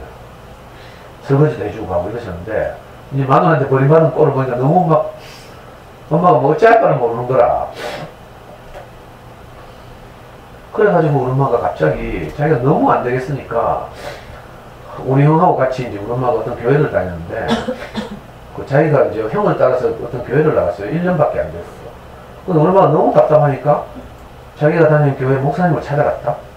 엄마 친구한테 부탁해가지고 그 목사님을 찾아가서 방문을 걸어 잠그고 우리 목사님한테 엄마가 자기가 지금까지 살아온 인생을 다 고백하고 지금 우리 둘째 아들이 이런 일로 죽게 생겼는데 목사님 제발 살려주십시오 하면서 그 노인이 그 목사님한테 완전히 막 뭐랄까나 이거 바지가랑이 붙잡고 막 하소연하듯이 막 울부짖으면서 우리 아들 좀 살려주십시오 하면서 우리 어머니가 그렇게 부탁을 했대. 그랬더니 저기 교회 노인이 와가지고 저렇게 막 간절하게 부탁하니까 이 목사님이 옹벽결에 예, 제가 한번 나서보겠습니다. 이렇게 말했죠. 그리고 그 목사님이 우리 와이프하고 인연이 있는 사람을 온 교회 신도들 중에 찾기 시작했어요. 근데 한 여자가 딱 나타났어. 우리 애가 다니던 놀이방 교사 잠깐 하면서 우리 와이프하고 이제 학부모와 놀이방 교사로 만났던 아줌마가 하나 있는 거야. 이 아줌마가 나타났어. 그래서 잘 됐다 하면서 빨리 온나 해가지고 그 아줌마를 불러가지고 우리 와이프가 겨울방학 때 학교에 당직 서러 왔어요. 당직 뭔지 알지? 그때 우리 와이프가 경애해준 건가요? 가톨릭 문제에. 그 목사님이 급히 이 아줌마를 경애해주고 보냈잖아. 우리 와이프 당직 서러 온다는 소식을 듣고. 그 이 아줌마 가가지고 교문 앞에서 하루 종일 기다렸죠. 당직하면 5시에 퇴근이거든.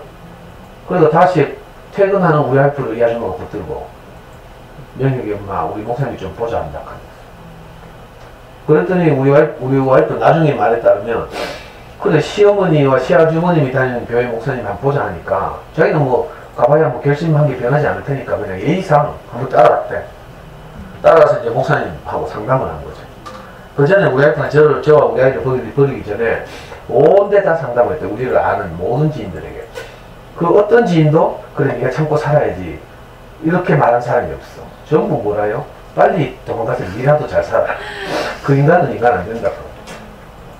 심지어는 우리 형수도 그렇게 말했어. 우리 형수는 애가 불쌍하면 내가 대신 키워줄 테니까 니 빨리 도망가라 했겠다. 그러니까 내하고 우리 형수가 원수 됐잖아요. 아무리 그래도 어찌 그리 말하면 우리 형은 저보고 네가 인간 이 새끼야. 네가 인간 되는 건 고목나무에서 꽃피는 게 차라리 아니 고철덩어리에서 꽃피는 게 더 쉽다 하면서 우리 형은 저를 그렇게 비난하고 가족들도 저를 다 포기한 거죠. 엄마만 내가 너무 불쌍했어요. 그래서 우리 아빠가 목사님한테 끌려갔다. 상담을 하는데 뭐 목사님 뭐 구구절절 많은 말들을 하더래. 근데 마지막으로 자기가 우리 와이프한테 딱 2마디가 남았대요. 우리 아빠가 상담하러 가고 병원에서 사무실도 상담했다. 혹시 내가 이혼 안 해주면 체증을 해야 되니까 증거를 잡아야 되니까 병원에서 사무실은 뭐라고 조언하는가 하면 당신이 무슨 평강공주입니까? 하면서 평강공주에 바보 문달 만든다고 희생하는 그러니까 소형 녹음기를 사가지고 폭언을 하거나 폭력 이런 걸 할 때 증거를 남기는 거야. 그 나중에 보니까 우리 아빠 진짜 핸드백안에 조그만 소형 녹음기 전부 그렇게 조언했어. 제가 어떻게 이제 개판으로 살았는지는 이제 그런 말을 여러분들 유추하시길 바라고 내가 일일이 다 시간이 없어.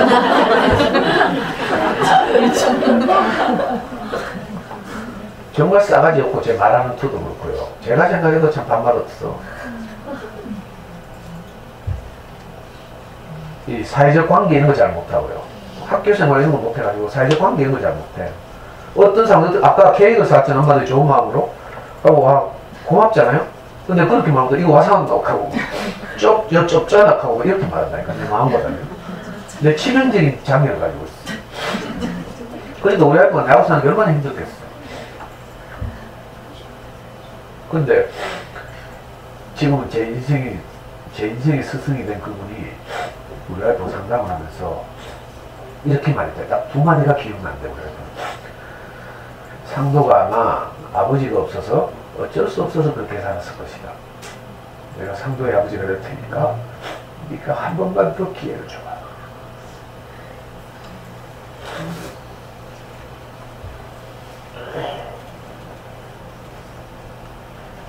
좀 어릴 때부터 늘 누군가 나를 도와줄, 누군가 나를 이끌어줄 그런 사람을 기다렸거든. 신문사회를 보면 뭐 예를 들면 할머니가 평생 김밥 장사를 해가지고 뭐 2억을 대학 도서관에 기부했다 이런 기사가 나. 그런데 어떤 생각이 드는 줄 알아? 이 할머니 내한테 좀 기부하실까? 내 공부 좀 시켜주지 이런 생각. 저는 늘 똑지가를 기다렸어요. 누군가 여러분들이 왜 백마탄왕자를 기다리는 아가씨 시절이 있었던 것처럼 저는 늘 누군가를 기다렸어요. 이스라엘 사람들이 강대국에 늘 식민지가 되니까 이스라엘 사람들은 항상 메시아를 기다렸어요. 자기들 역사에서 가장 위대했던 왕 다윗같이 다윗 같은 위대한 왕이 나타나길 기다린 거죠. 그래야 자기들 문제가 해결된다고 생각한 거라. 이걸 뭐 메시아 사상이라고 하죠. 그 메시아 사상은 이스라엘 사람들에게만 있는 게 아니고 우리에게도 다 자기 버전의 메시아가 있다니까. 저는 독지가가 메시아였어요. 누군가가 내게 학교 다닐 기회를 줬더라면, 그죠? 아니면 누군가가 내게 아버지 같은 역할을 했더라면, 내 인생의 길목길목마다 내게 조언하는 사람이 있었더라면, 이게 늘 있었거든요. 그런데 없었잖아요. 우리 형도 아마 그랬던 것 같아.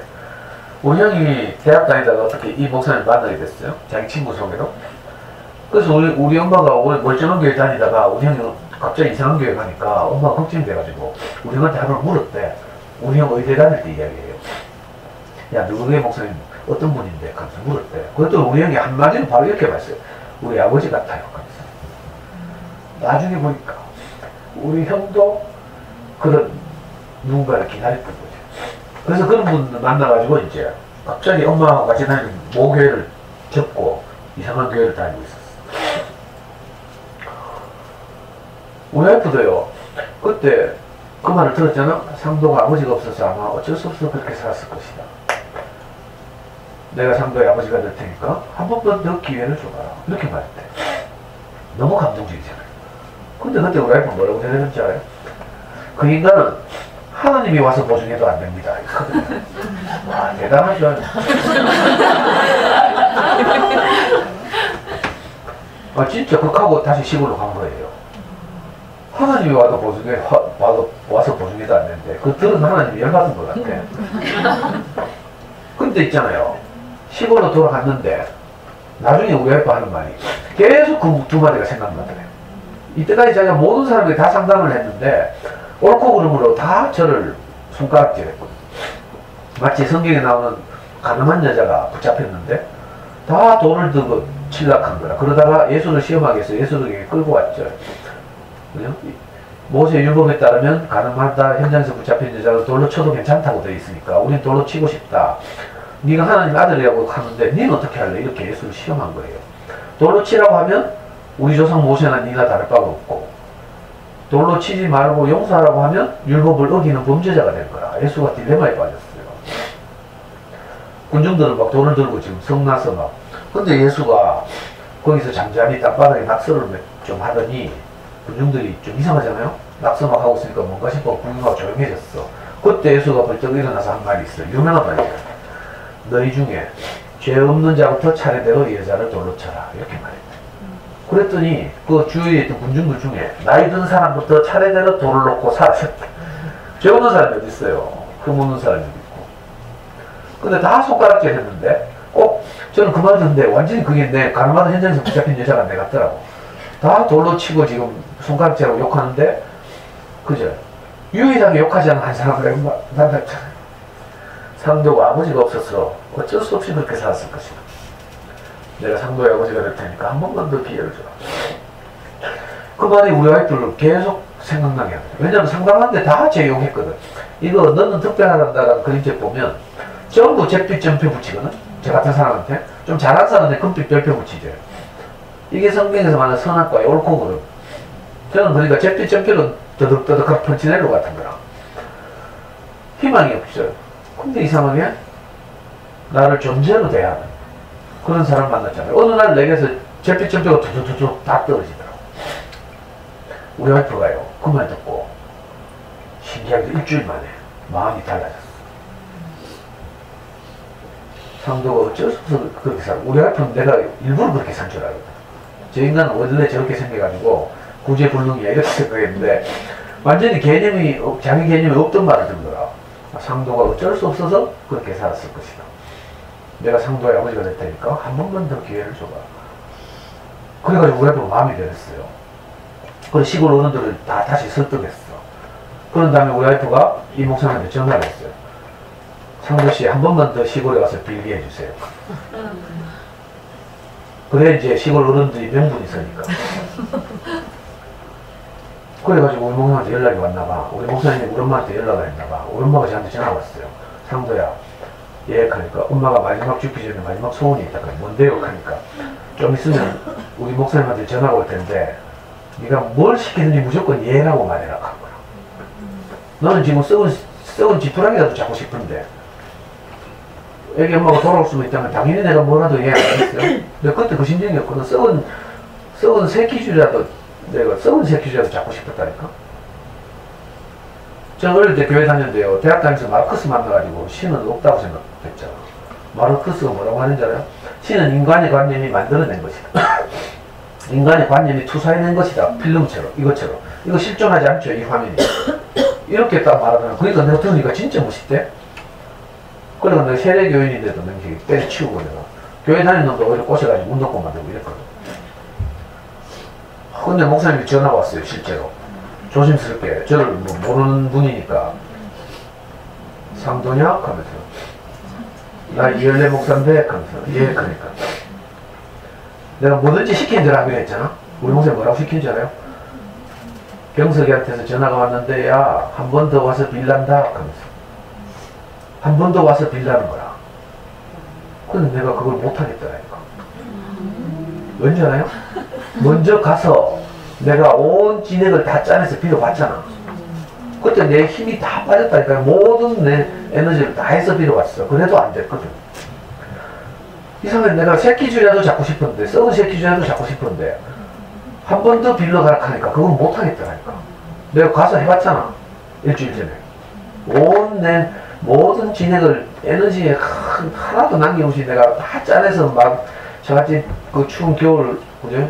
마당에서 엎드려서 내가 통곡을 하면서 짐승처럼 빌었는데도 안 됐거든. 근데 또 빌려가라 하니까 되겠어요? 내 생각에 안 될 것 같아. 근데 못하겠다 했어. 도저히 못하겠습니다 했더니 목사님 하신 말씀이, 그러면 내가 한 사람을 보낼 테니까 그 사람을 따라가라 했거든. 좀 있으니까 한 아줌마가 왔어. 동네 아줌마. 못생기고 키도 작고 내보다 겨우 한 살 많은 동네 아줌마. 저는 운동권에 있을 때요, 유명한 운동권 지도자들을 내가 로망으로 삼았거든. 그리고 진짜 러시아 혁명사에 나는 레닌을 내가 흉내내고 있었어요. 그런 위대한 사람을 따르고 싶었거든. 거품이 잔뜩 들어가지고. 그래서 진짜로 내가 존경하는 운동권 지도자들 있어요. 나중에 다 한국 정치에 막 그 별이 된 사람들. 김건태 선배. 김건태라고 알아요? 고문의 상징이지 모르는구나 생략하고. 아니면 뭐 백기환 선생 안 하고 있네. 무익환 목사님 알아요?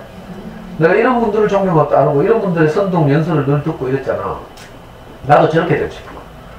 근데 내 인생이 다 망하니까 내가 따라갈 사람이 없어도 그렇지 동네 아줌마를 내가 따라가. 처갓집에 빌려 가야 된다니까. 내 인생이 완전히 망했잖아요. 근데 할 수 없이 따라갔다니까. 털레털레 따라가니까 시골에 그 제일 어른이 저하고 딱 60살 차이 나는 할머니가 있어요. 처조모가. 제가 1960년생인데 이분은 1900년생이다. 한 갑자 차이 나요. 한 갑자 알아? 12간지 곱하기. 이거 알지? 5 하면 한 갑자잖아. 야, 60살. 그때 그 할머니 94살이야. 그 할머니가 그 집에 카리스마 있거든. 그 할머니가 이제는 기집집까지 하나 이렇게 하더라고. 내가 어떤 아줌마 따라오니까. 그 아줌마가 맨 우리의 노래방 교사야. 그래가지고 또 이제 설명을 하고 이래가지고 오해는 풀고 이제. 두 번째 가니까 우리 와이프가 사전 작업을 해놔가지고 이제 마당에서 비는 게 아니라 안방에서. 안방에 다시 무릎을 조아리고 할머니 앞에 내가 빌었죠. 막 열심히 빌었더니 이제 우리 와이프가 설득을 다 해놨지. 그랬더니 할머니가 우리 와이프 씨께서 갑자기 다락에서 한지하고 인주를 가져오래. 그래 꺼내와가지고 한지에다 각서를 쓰래. 6가지 각서를 썼잖아요. 다시는 노름을 하지 않겠습니다. 다시는 바둑을 두지 않겠습니다. 다시는 욕을 하지 않겠습니다. 5가지는요. 내가 도저히 지킬 수 없는 약속을 했어. 거짓말했어, 거짓말. 내가 급하니까. 나는 나를 알거든요. 예, 이거 도박 중독이거든. 우리 와이프가 그 시골에 갔잖아요. 내 애하고 둘이 살았잖아. 근데도 그때도 애가 잠들잖아요. 어렵게 엄마 생각하다 잠들잖아. 그러면 나도 모르게 내 몸이 벌떡 일나. 왜 홍콩 영화에 나오는 강시 알아요? 나도 모르게 내 몸이 벌떡 일나. 그래가지고 뚜벅뚜벅 걸어서 신발을 신고 뚜벅뚜벅 걸어서 도로로 나가서 택시를 타고 노름하러 간다니까. 그리고 해가 뜰 때 되면 애 깰 때쯤 되면 내가 할 수 없이 택시 타고 다시 또. 그러니까 나는 이게 대단한 게 아니고 이게 중독이죠, 중독. 그러니까 내가 정리하려고 지금 말하는 거예요. 저한테 내가 기대가 무너져야 되니까.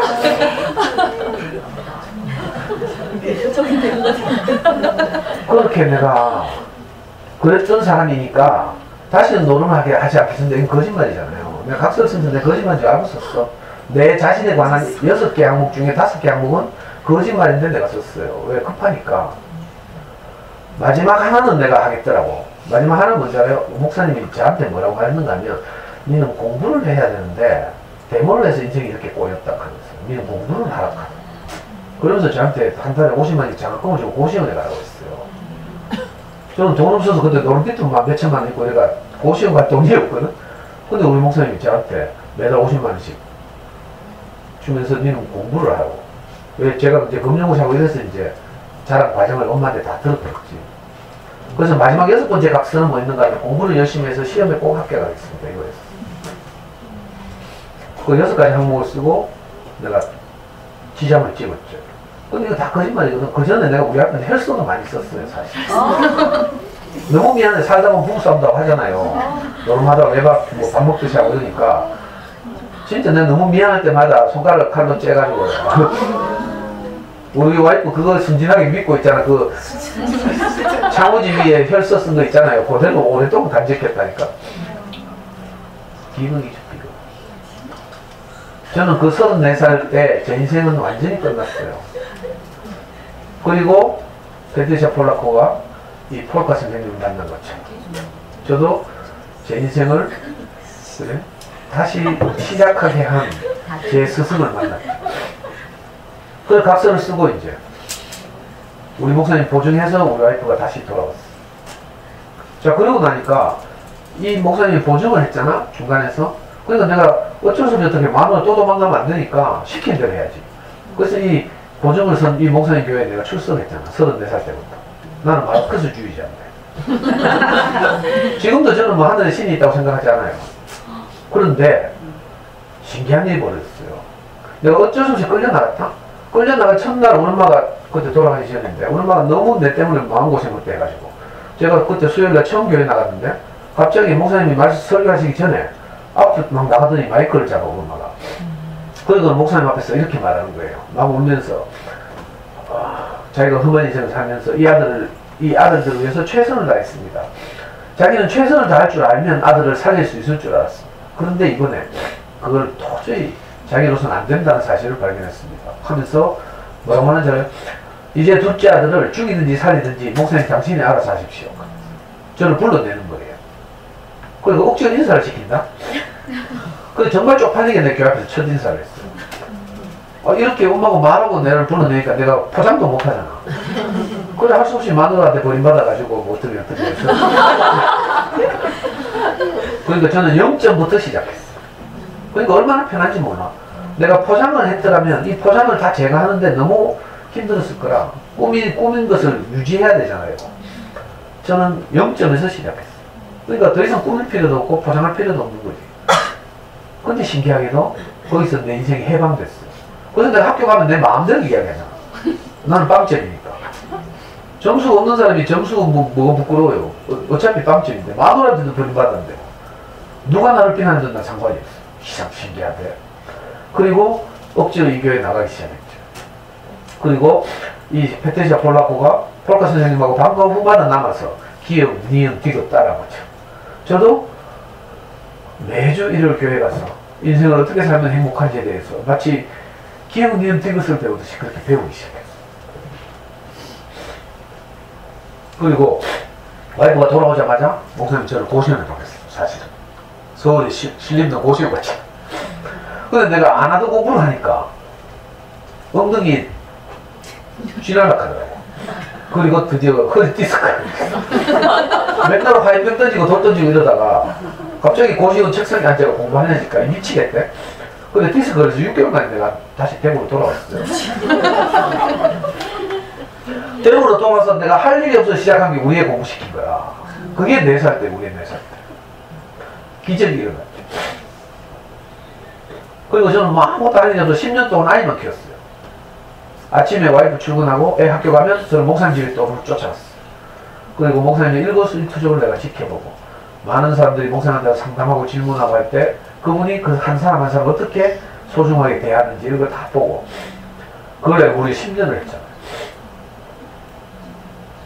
근데 신기한 일이 났어요. 제가 아까 각서를 쓰면서 도저히 지킬 수 없다고 했죠. 몇 년이 흐르는데 한 3년이 흐르는데요. 나중에 돌이켜보니까 내가 지킬 수 없다고 생각했던 5가지 항목이 다 지켜지고 있는 거라. 그날 이후로 저는 다시는 노름을 한 적이 없어요. 다시는 밥을 먹던 적도 없고요. 너무 신기하죠. 내가 그게 너무 좋아서 했는데 너무 재밌게 노름해보면요 정말 이상한 호르몬이 나오는 너무 재밌어요. 막 긴장되고 스릴 있고 가슴 두근거리고요. 막. 야 근데 그것보다 더 재밌는 게 생기니까 노름도 떠나가더라고요. 이거 경험해봐야 되는데 정말 사람이 사람답게 사는 것보다 더 짜릿한 게 없어요. 저는 정말 좋은 이웃들을 만나서 좋은 말을 듣고 내가 정말 어떻게 하면 행복하게 사는지에 대해서 눈뜨기 시작한 거야. 저는 행복에 대해서 장님이었잖아요. 어떻게 살아야 행복한지 몰라. 그러니까 내 쪼대로 살았지. 야, 근데 조금씩 눈이 떠졌어. 처음에는 희미하던 것이 점점 선명해지고, 지금은 그래서 제가 담대하게 어느 학교에 가서든지 내가 아이하고 행복하게 어떻게 사는지 말하잖아요. 그러니까 각서가 저절로 지킨다, 5가지가. 오히려 내가 자신 있다고 손가락이 힘들어서 쓴 6번째 항목이 있어요. 공부를 해서 시험에 꼭 합격했어. 그것만 안 됐다니까.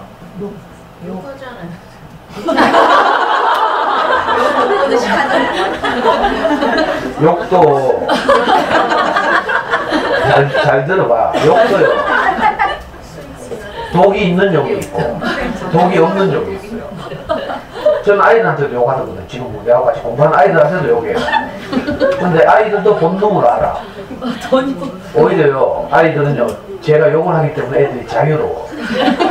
저는 욕 안 하는데 저것만 욕하면 어떻게 돼요? 저건 죄책감 느끼잖아. 근데 애들은 얼마나 떳떳한지 몰라. 선생님도 욕하는데 뭐 이렇게 한다니까. 근데 아이들은 다 알죠. 여러분들도 알죠. 저를 이제 좀 경험한 사람들은. 욕에는요, 독이 있는 욕이 있고 독이 없는 욕이 있어요. 왜 시골 저 떡볶이집 할머니 있잖아. 이런 할머니들 요거 구성지다고 하지 상처받는다고 말 안 하죠. 그런 거다 이럴 때는. 신기하게도 저는 제 인생의 스승을 만난 거죠. 그 사건으로. 제 인생이 가장 절망적일 때 신기하게도 가장 희망이 내게 창조됐어요. 그날 이후로 제가 사람이 돼요. 지금 25년이 흘렀어요. 그때 내 34살이었거든. 우리의 4살. 우리 지금 28이 됐어. 근데 저는 아이를 키우면서 한 번도 힘든 적이 없어요. 왜? 늘 좋은 말을 듣고 좋은 이웃을 만나서 내가 뭐 좋은 기운이 흘러 들어온 것은 내가 좋은 말을 듣잖아요. 그럼 내가 마음이 따뜻해지잖아. 그걸 아이한테 표현하니까 아이하고 관계도 너무 좋아졌죠. 아니 오죽하면 우리 애가 28인데 지금도 아빠한테 격려를 필요로 합니다. 난 너무 행복해요. 오늘 아침에도 제가 출근하는데 우리 애는 자고 있더라고. 내가 자동차 키를 안 가지고 왔어. 그래서 다시 올라갔더니 우리 아이도 한마디 하네. 여보, 당신 아들 오늘 학원 안 간대. 그런 말 해준다. 속상하잖아요. 비싼 일본 학원 지금 시내 등록해놓고 이틀 갔는데 3일째 안 간다. 그것도 28 된 놈이. 뭐 그래놓고는 뭐 공항장에 간다고 격려해달라고. 그런데 내가 차 타고 오는데 어떤 생각이 드는지 알아요? 그래? 3일밖에 안 되는데 학원 안 가나 이 생각이 드는 게 아니고 일본 학원이 얼마나 시시하면 네가 안 가겠노? 그냥 뭐 그냥 시험 쳐도 학교 가겠네 이 생각이 드는 거야. 이게 해석이다 인생은. 여러분들 해석자가 멀쩡한데 우리가 불안하잖아요. 근데 저처럼 좋은 말을 계속 들어보니까 저는 제 스승을 만나서 제 개념이 없던 말을 계속 들었어요. 아까 너는 특별하다 보면 펀치넬로가 너무 열등감에 쌓여있고 그렇죠. 늘 잿빛 전표만 받으니까 이웃들이 자기를 비난하고 평가하고 이러니까 잿빛 전표만 떠득떠득 붙어있어서 너무 우울했는데 갑자기 어떤 길에서 어떤 애 만나잖아. 어떤 여자애 만났는데 걔는 아무것도 안 붙어있잖아.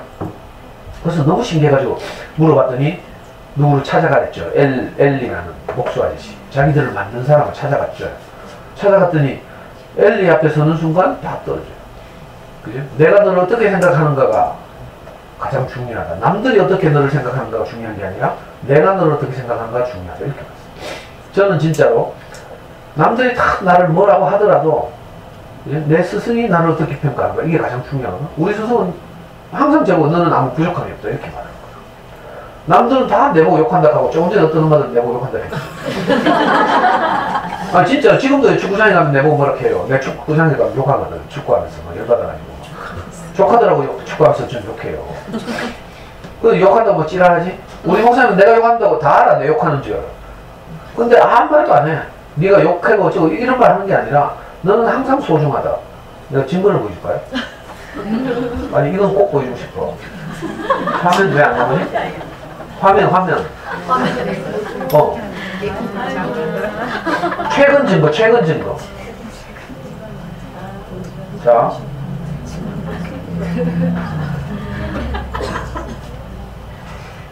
페이스북 어디 갔나? 네이버. 페이스북.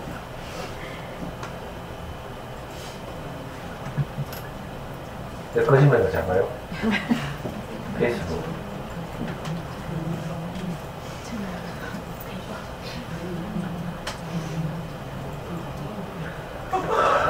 숨 넘어간다.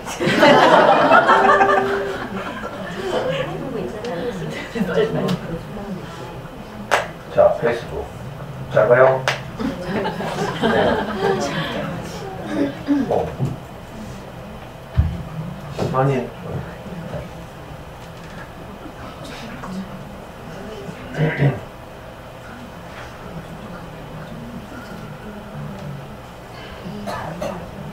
제발.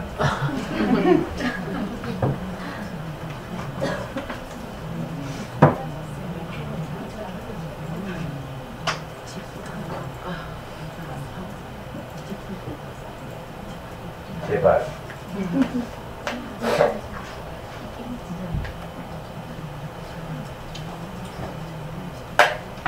야, 우리 노트북 하나 사자. 내 진짜 참.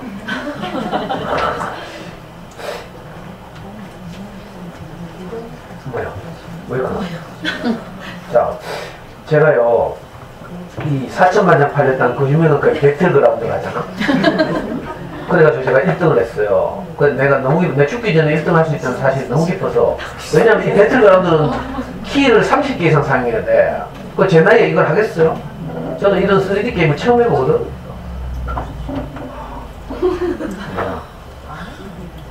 처음 하거든. 그래서 아이들하고 소통도 할 겸 너무 재밌고 얘가 이 게임을 해요. 근데 기적적으로 제가 1등을 했어. 첫 1등을 한 이 화면을 캡처해가지고 내가 너무 자랑스러워서 페이스북에 올렸잖아. 요 샵 87명이 1등을 한 거야. 비행기에서 내려가지고 무기 구해가지고. 마지막에 내가 쓰러져 있는 놈 있거든. 내가 이걸 죽여가지고 1등을 했어. 1등 하면 요 메시지가 뜨거든. 랭킹 1등 있죠. 보여? 보여요? 자, 여기에 우리 목사님 댓글 달았잖아. 이거 봐.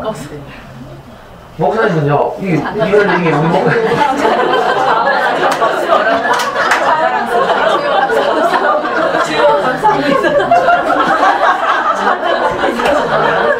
우리 목사님 80이 넘었어요. 80이 넘어서 그게 뭐 하는지 모르겠지. 근데 우리 목사님은 내가 뭘 하든지 나를 자랑스럽게 생각합니다. 내가 사실은 그렇게 살고 있으니까 그렇기도 하고. 그러니까요, 어른들은 나이가 들면 눈이 먼다니까. 아들의 자식의 옳고 그름을 따지지 않고 무조건 칭찬 잘했다. 저는요, 패트리샤 폴라코가 폴카 선생님을 만나서 자기 인생이 바뀐 것처럼. 그리고 30년 후에 세계적인 그림책 작가가 됐어요. 저도 34살 때 좀 떠들지 마봐라. 저는 34살 때 제 어릴 때 그렇게 기다리던 제 인생의 멘토를 만난 거죠. 그날 이후로 저는 한번 읽어주세요. 안 보여? 뭐를 읽어줘? 글자 목사님 뭐라고 헷갈려. 우리들의 상도인지 장하다, 자랑스럽다, 주여 감사합니다, 찬양합니다. 목사님 뭔지 모르고 했었다가 무조건 저를 자랑스럽게 생각해요. 목사님 설교하시다가도 가끔 제 이야기 하거든. 누가 상도인제가 저렇게 살 줄 알았노가. 우리 목사님 작년에 돌아가실 뻔했잖아요. 급히 응급실에 가서 오늘 내일 할 때 목사님도 설교를 못 하시기 때문에 우리 형제들이 대신 목사님 대신해서 일요일날 차례대로 설교를 한 적이 있어요. 그런데 저한테도 순서가 돌아가서 제가 설교를 했잖아요. 그때도 제가 교회 앞에서 교회가 다 아는 이야기지만 오늘 제가 했던 것처럼 똑같이 내가 목사님 만난 이야기를 했어요. 그러고 나서 간증시간이 됐어요. 목사님이 제일 먼저 저한테 화답을 했잖아요. 목사님 무려 20분 동안 상도 형제가 어떻게 저렇게 살 줄이야 누가 알았겠노 하면서 그렇게 절망적이던 와이프한테 고생받고 갈 길 몰라 하던 그 절망적인 청년이 어떻게 이렇게 살 줄 알았겠노. 목사님 자신도 너무 신기하다는 거야. 그리고 뭘 한 줄 알아요? 내가 니한테 뭘 한 게 아니라 너희 형제들한테는 정말 좋은 어머니가 있었다. 어느 날 아침에 너 어머니가 내를 찾아와서 너무 간절하게 그렇게 말씀하시더라면서 너희들은 정말 좋은 어머니를 두셨다. 그러니까 자기 자랑이 하나도 없는 거야. 자기가 나를 바꿨다고 말하지 않고 너 어머니가 너무 너희 아들들을 위해서 늘 새벽으로 기도하고 울면서 기도하고 이래서 오늘 너희 형제들이 있다.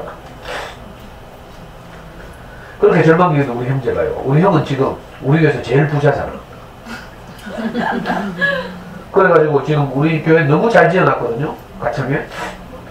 한번 와봐. 5월 26일 날 우리 조카 결혼식 하거든. 내가 초대하잖아, 공식적으로. 우리 조카가 우리 형 아들 결혼식이야. 우리 형, 그죠? 아버지 없이 자라가지고 초등학교 6학년 때 번데기장 사고 막 이랬어요. 공장 다니면서 안경들 사원으로 팔려가고 검정고시하고. 지금 남산동에 가면 남산병원, 그죠? 그 큰 10층짜리 병원을 운영하고 있어. 우리 교회를 짓는데요. 우리 많은 형제들이 마음을 모아가지고 40년 만에 처음으로 교회를 짓는다고 헌금을 하고 했어. 근데도 교회를 너무 아름답게 짓다 보니까 돈이 모자랐어. 우리 형 부부가요. 170평 했잖아. 네. 우리 목사님 만나서 우리 온 가족이 행복하게 됐으니까 너무 감사해서 170평 돼가지고 교회를 지었어요. 교회가 막 완전히 너무 이뻐요. 예수님 전당가 그 1층에는 카페 있잖아. 카페 유명 카페 실만한 물가 맞나? 우리 카페 이름이 실만한 물가. 그래서 내가 5월 26일 토요일 오후 3시에 우리 조카 결혼식이에요. 우리 조카 34살인데 지금 아빠 그대로 신경외과 전공해가지고 지금 군의관인가? 공중보건인가? 그 가창 우리 목사님 그때 근처에 우리 형이랑 형수가 전원전적으로 두 채 짓고 있어요. 하나는 지금 살고 하나는 자기 큰아들 살게 하려고 두 채를 짓고 있다. 그래서 설계 사무실에 설계를 의뢰했어. 근데 그 설계를 한 아가씨가 서울대 건축학과 나와가지고 그 집을 설계한 거라. 우리 조카는 이제 집을 대표해서 건축주로서 설계사하고 계속 만난 거지. 그래서 어떻게 눈 맞아가지고 결혼하게 됐어요. 그래서 부조 안 해도 되니까 꼭 놀라워요. 그래서 제 스승 한번 실물도 보고 왔잖아요. 이 정말 절망적인 정말 구지불능의 인간. 제가 쟤를 알아요. 제가 쟤를 어릴 때부터 너무 험한 인생을 살아서 정말 나쁜 습관이라고는 다 가지고 있고요. 정말 나도 어찌할 수 없었는데 이상하게 어떤 그죠? 좋은 말을 계속 듣다 보니까 되게 좋은 기운이 창조되는 거야. 근데 요즘 어떤지 알아요? 한 10년 그렇게 제가 갇혀서 살았죠. 근데 어느 날 제가 아이 데리고 다니던 어린이선생님에서 그 주인이 저보고 강의를 좀 해달라는 거예요. 근데 저는 그 어린이선생님들 그 은혜를 받은 도움을 받는 것이 너무 커서 감사해서 기꺼이 내가 강의를 하겠습니다 하고 강의를 시작한 게 벌써 14년째예요. 이 강의가 그래서 생긴 거라 14년 전에 무료 강의가 생긴 이유가요. 저는 은혜를 받고 싶어서. 그리고 사실은 내가 그때 생각할 때 내가 아무것도 못하고 노는 중독에 막 이래가지고 10년을 갇혀있다가 새로운 사람이 됐죠. 내가 새 사람이 되고 나니까 하나님이 내게 기회를 주시는구나 싶어서 제가 처음으로 바깥 출입을 한 게 이 14년 전에 강의를 시작한 거예요. 이게 어떻게 알려지고 소문나서 지금 교육청에서 제일 유명한 강사거든요. 안 신기해요? 제가 이렇게 행복하게 사니까 제 강의 들어도 많은 사람들이 우리 교회 막 따라온다? 내 따라온 사람 한 100명쯤 되지. 내가 오라 소리도 안 했어. 어떤 아빠는요, 자기 눈이 흑떡하기 전에는 교회는 안 간대요. 왜? 자기 엄마가 저랬다니까. 가도 되게 아빠가 2년도 안 돼서 우리 교회 오더라니까. 내 허락도 안 받고. 우리 연구소 애들도 오늘 보면 교회 와서 놀고 있어. 희한하네. 저는요, 이 베테자 폴라코를 읽을 때마다 그만하라고? 오늘 스승의 날이니까 지금 내가 우리 스승에 대한 오마주가 무슨 말인지 알죠? 늘 감사해서. 그러니까 제가 하고 싶은 말은 이거예요. 제가 여러분들한테 드리는 모든 말은 제게서 나온 것이 하나도 없습니다. 저는 그저 욕이나 하고 사람들 상처나 주고 이럴 수밖에 없는 사람인데 오늘 저를 저되게 한 그죠? 다른 소스, 저는 원천이 있어요. 원천. 논문을 쓸 때 근거를 밝혀야 되나? 안 그러면 표절이라. 제가 하는 모든 말은요, 제가 배운 거예요. 제 스승으로부터. 오늘 제 생명이 된 거죠. 저를 살린 거예요. 저를 살린 이런 말들을 저도 여러분들한테 해서 혹시라도 이런 말을 듣고 살아가는 사람이 있었으면 좋겠다. 이런 생각이 들어서 제가 이렇게 늘 이런저런 말씀을 드리고 있습니다. 혹시라도 뭐 저처럼 이렇게 험한 인생을 산 사람은 없겠지만 또 여러분들 잘 살았으니까 이렇게 뭐 자매 교육에 관심 있고 이렇겠죠. 그 조금이라도 도움이 됐으면 좋겠고, 제가 살아난 이 말들을 여러분들도 듣고 아이들에게 해봐요. 아이들도 살아난다. 저같이 희망 없는 청년도 살아났잖아요. 그죠? 뿐만 아니라 제가 옛날에 목사님을 생각했듯이 어떤 분들은 저를 그렇게 생각한다. 그래서 뭐 선생님 건강하세요 하면서 뭐 우리는 선생님 뭐 익하고 있잖아요. 이 기적이죠, 기적. 있을 수 없는 일이 일어났습니다. 우리 교회에서는 저보고 다 그렇게 있을 수 없는 일이 일어났다. 그래서 우리 형은 지금 얼마나 저를 자랑스럽게 했는지 알아요? 네가 제일 부럽대. 옛날에 뭐라 했다고요? 네가 인간 되는 건 고쳐서 꼽히는 것보다 더 어렵다. 이렇게 했더니 형이 나는 네가 제일 부럽다 합니다. 자기는 늘 진료실에 갇혀가지고 얼굴 찡그리고 환자 막 돈은 많지.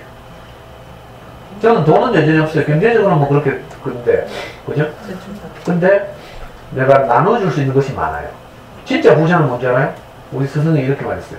진짜 부자는 돈이 많은 사람이 아니라 나눠줄 것이 많은 사람이다. 돈이 많은데 나눠줄 것 없는 사람은 옹색해요. 막 뺏어갈까 싶어가 막. 근데 저는요, 여러분들이 나눠줄 게 많아. 그래서 제가 부자예요, 진짜. 그러니까 하여튼 제가 나눠주는 것을 거절하지 않고 받으면 우리 아이들도 행복하고 여러분들도 행복할 거라 아마. 사실 이 책은 저는 아이들을 위해서가 아니라 여러분들을 위해서 택했어요. 제 이야기이기도 하고 제 인생이기도 하고 우리도 누군가처럼 이렇게 누군가 필요한 거죠. 여러분들도 살면서 뭐 반찬 잘한다, 뭐 살림 잘한다 이런 걸 듣고 싶잖아요. 안 그래요? 애 잘 키운다 이런 거 이쁘다 이런 말 듣고 싶죠.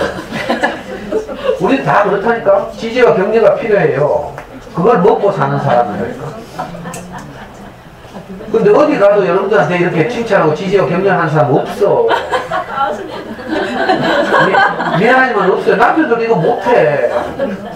안 그래요? 남편이 저기잖아, 저. 서로 자기가 공치사를 받기를 원하고 이렇지. 와이프 칭찬해주는 게 안 된다니까. 이게 남편이 나빠서가 아니고요. 인색해서가 아니에요. 몰라서 그래. 저도 몰랐거든? 어떻게 하면 행복한지 몰랐어요. 근데 내 성질대로 해야 행복한 줄 알았다니까. 우리 목사님한테 배웠잖아. 내가 행복하려면 내하고 함께 사는 사람을 기분 좋게 하래. 왜? 방석에 내가 앉아야 돼? 근데 가시방석이 어때요? 누가 찔려? 내가 찔리잖아. 맞죠? 방석이 푹신푹신하면 누가 편해? 내가 편해. 함께 사는 사람들을 행복하게 하면 내가 제일 행복해요. 내가 이거 일체의 비결을 배웠잖아? 그래서 무조건 내가 우리 와이프한테 잘못했다 한다 했죠. 우리 와이프 조금만 자기 기분 나쁘잖아? 그러면 설거지할 때 그릇소리 크게 내. 그럼 나는 바로 뛰어가서 무릎 꿇어요. 여보, 혹시 내가 모르고 부지 중이라도 내가 잘못한 게 있으면 말해라, 용서해줘. 내가 큰다니까? 그럼 우리 와이프는 내 잘못의 크기에 따라서 10,000원 또는 100,000원을 아 진짜. 그럼 바로 내가 결제하고 카카오뱅크 그러면 용서해준다니까. 옛날에는 자존심이 있어서 이거 못했죠. 근데 우리 와이프가 기분 좋아요? 내가 행복하고 우리 아들이 상태가 좋아요? 내가 행복한 거라. 아주 간단해요. 근데 이건 내가 넉넉해져야 할 수 있어요. 내가 옹색하면 함께 사는 가족에게도 이 말 못해. 이상하다니까. 그래서 일단은 우선은 뭐예요? 내부터 행복해지면 보이래요. 나를 위해서 살아야 돼요. 내가 행복해지면 내가 넉넉해서 이걸 나눌 수 있어. 그래서 내 금요일날 빠지지 말고 오라는 거라. 금요일 와서 뭘 듣다 보면 이상하게 내 마음이 따뜻해져. 내가 무엇을 가득 얻고 돌아가는 것 같다니까? 그 근심이 사라져. 그러면 집에 가서 내가 좋은 말 하게 돼. 이게 제 경험이기도 하고요. 제가 우리 목사님 만나서 20몇 년 동안 늘 이렇게 살아왔고, 또 지금 여러분들에게 제가, 이건 유전이죠, 유전. 생명의 유전. 우리 목사님에게서 저는 유전됐어요. 물론 생물학적 DNA는 우리 어머니, 아버지가 저를 낳았죠. 근데 이 인격, 정신은요, 우리 목사님이 저를 낳았어요. 무슨 말인지 알겠어요? 제가 또 여러분들에게 이걸 나눠주고 있는 거야. 씨를 뿌리는 거죠, 어떻게 말하면. 밭에 씨를 뿌리는 거야, 어떻게. 그러니까 저를 거부하지 않으시면 이 씨가 잘 떨어져서 나중에는 30배, 60배, 100배로 열매를 맺을 것이고, 이 씨를 거부하고 뭐 안 오면 할 수 없고, 그런 거죠.